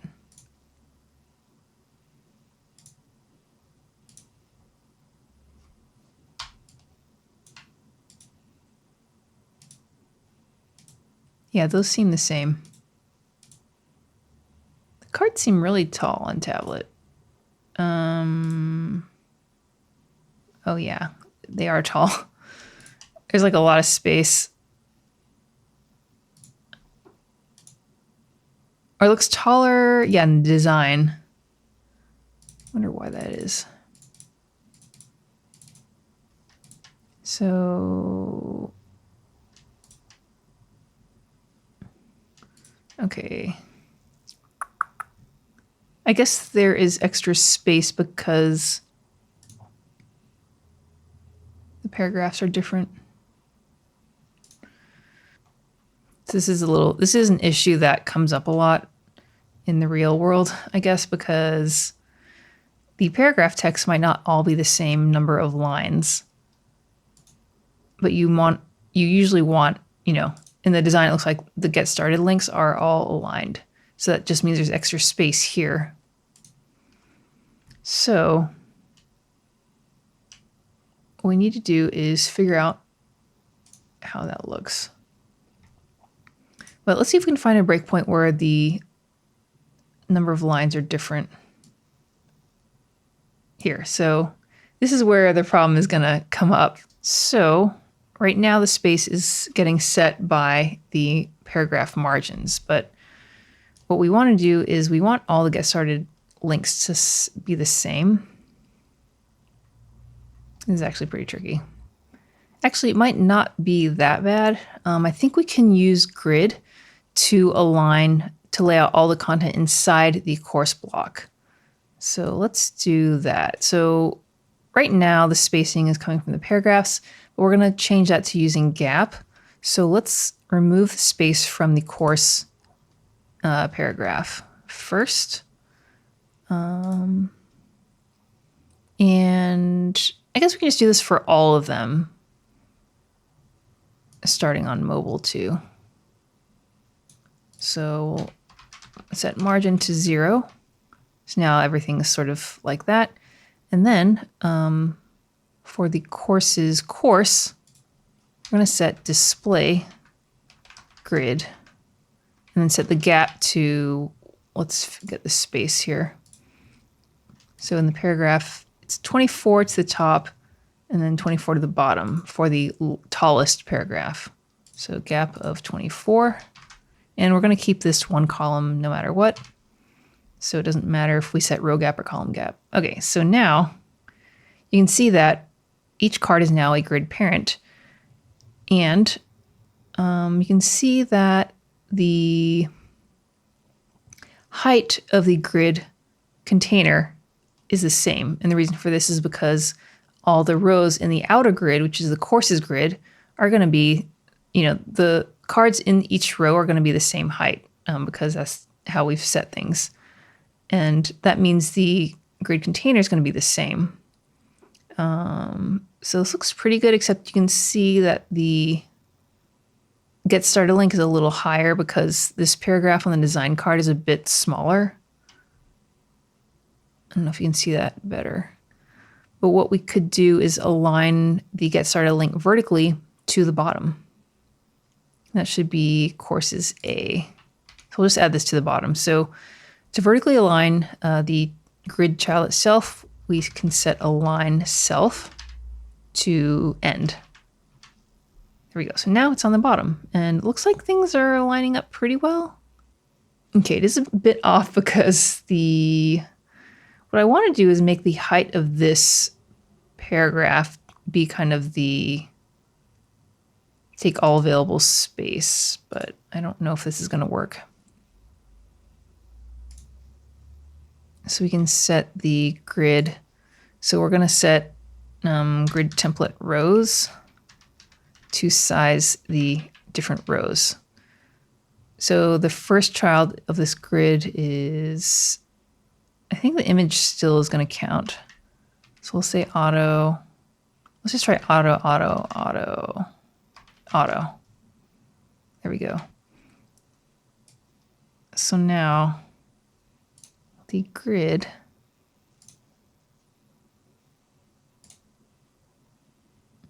has 4 rows. 1, 2, 3, 4. Okay, so I guess the absolute one doesn't count. So let's remove one auto.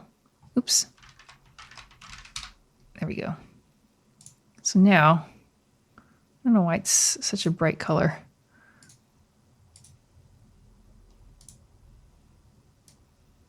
Okay. So now we have 3 rows. And let's see if we can make the middle row take up more space. Maybe min content so that it'll be right up on the size here. Max content. Maybe 1FR and then min content. Actually kind of worked. So we're assuming that the get started link and the title are only going to be one line no matter what. And the paragraph is where the number of lines can change. So that means that setting the paragraph to be 1FR will let it, grow if need be, if there's any available space, and then setting min content for the title and the button, make it as narrow, as short as possible. Yeah, so I think that should work. So this is in the courses course. All right, let's save. And yeah, it actually looks good. Okay, that was actually easier than I was expecting. So we can now see the get started link is lined up, even though the paragraph on photography is longer. Let's kind of stress test this, and I'm going to make this paragraph really long. I'm just going to copy, paste, so now it's doubly long and still looks good. All right. So yeah, that looks really good. I'm happy with that.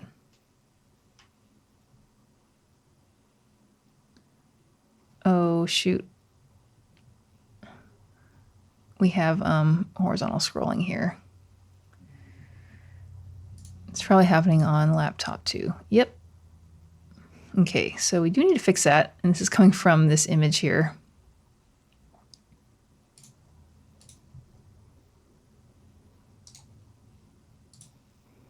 So the hero image is causing a lot of problems. So what we want to do is we want to limit the overflow. I don't think we should do it on the hero wrapper because it's going to limit the width here. So we might have to do it on the main tag, which I don't love doing, but I don't think we have another choice.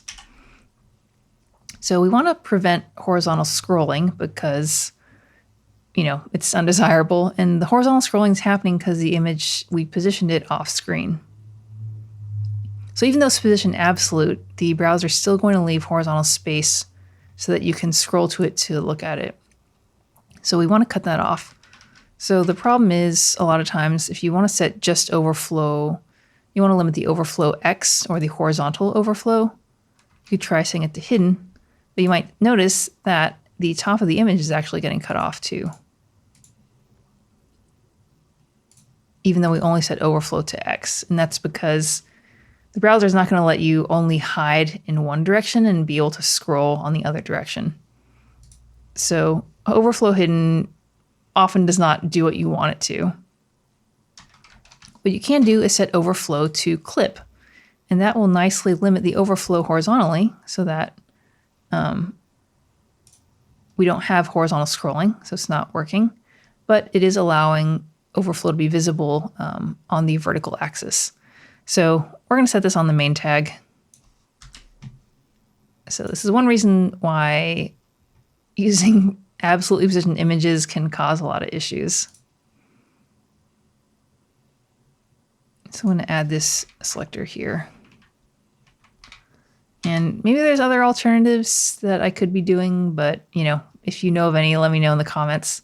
But this is the best way that I can think of to solve this problem.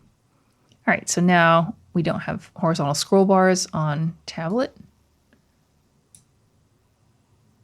And we're good on mobile, of course. So, okay, much better. Cool. So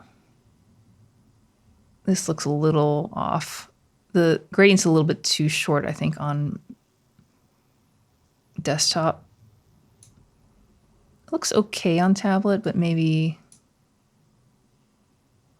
Okay, let's maybe adjust that linear gradient. I was a bit too excited, I think. So let's increase it. Let's see how it looks on desktop view. So this looks okay.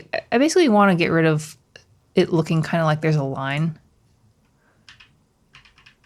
So originally it was at 100, but then I think the blocks are a little hard to see.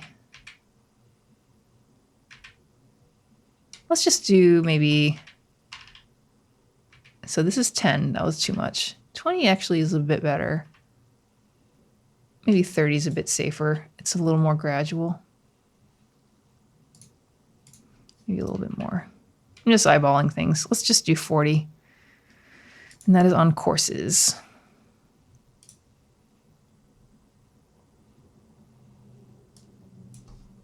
So 40, color stop. Okay, so that looks pretty good. Yeah, much better. Much more nice and gradual. Here's tablet, looks fine. And here's mobile, looks pretty good. Uh-oh, there's an issue with the icons on tablet. I think maybe making it grid kind of messed up the alignment. Fortunately, I think the padding on the left and right is always going to be 32. So what we could do is translate 32 pixels. There we go. And that looks good on mobile and looks good on desktop too. So courses image tag, add 32. There we go. All right, so now I think we are pretty good with the courses grid. So the last thing we want to do is style the footer. And this footer is very similar to the top nav. It's just the logo and the button, which is what we had in the top nav, except they are different colors. So in the footer, and I think we probably want to add the wrapper class to there as well. Yeah, so header wrapper, so we'll add footer class, footer wrapper. And then let's make a new CSS file in our components. And then we want to load it in our main.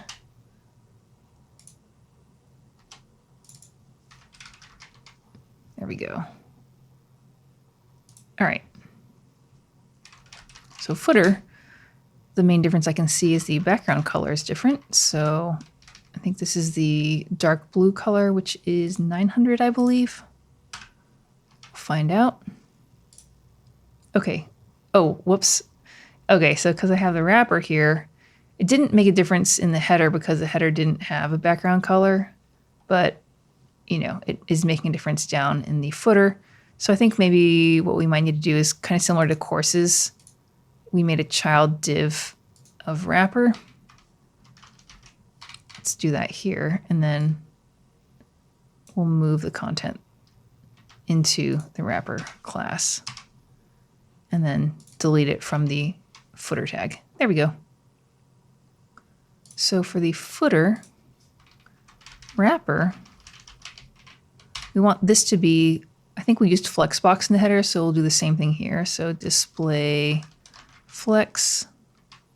So now they're on the same row. And then justify content, space between. Let's also add the padding. So 24 on the sides, or 24 on top and bottom, and then 20 on the sides. And then on tablet, 24 on top and bottom. And then on desktop, 24. So padding should be, I think, in the footer tag, padding block, 24 pixels. There we go. And we should to center it vertically. Align align items, center. Okay, now let's do the button styles because that clearly is looking not what we want. So this button, I added the secondary helper class of purple. So let's go to our button styles. And let's duplicate the button pink. Purple. Purple. And then change this to gradient purple. Okay. That looks pretty good. Maybe we should do this too. So we want to maybe change the opacity for the footer logo and also the header logo. So maybe we can do that with, maybe I'll add a class on the anchor tag for both of them of logo. And then in the header, oh, I added a class to the image. Oh yeah, I forgot about that, header logo. So let's add it to the image tag then.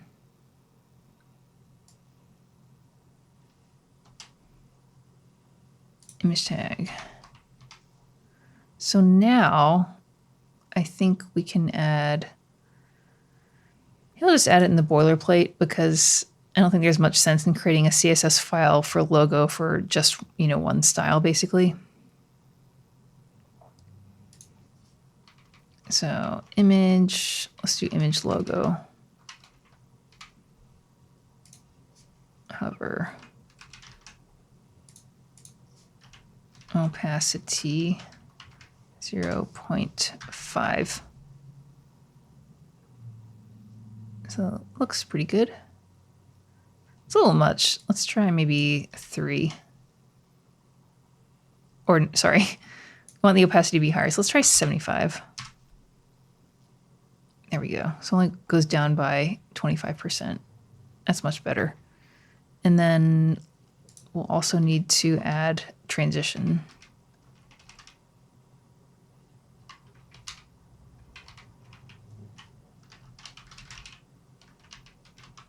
Opacity 150 milliseconds, ease in, out.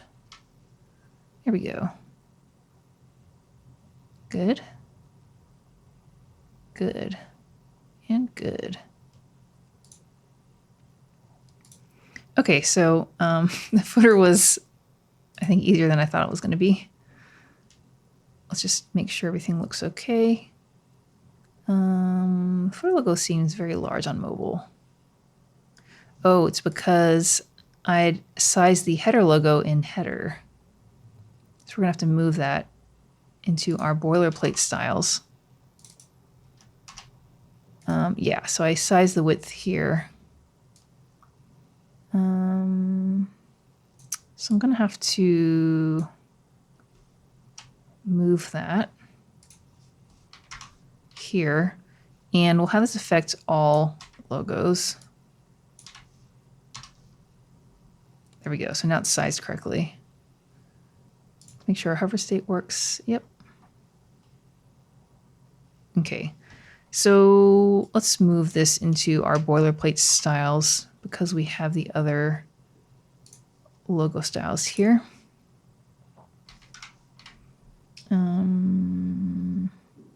Let's kind of combine these styles.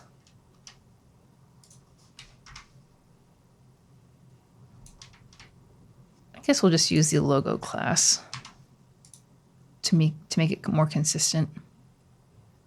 Okay, much better. All right, let's do a final check. So here's a mobile site, and I just turned off the touch stuff because I wanted to look at the hover states. Looks good. Let's go to tablet.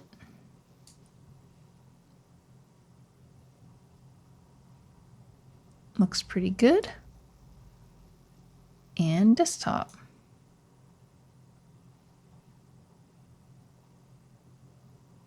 Awesome.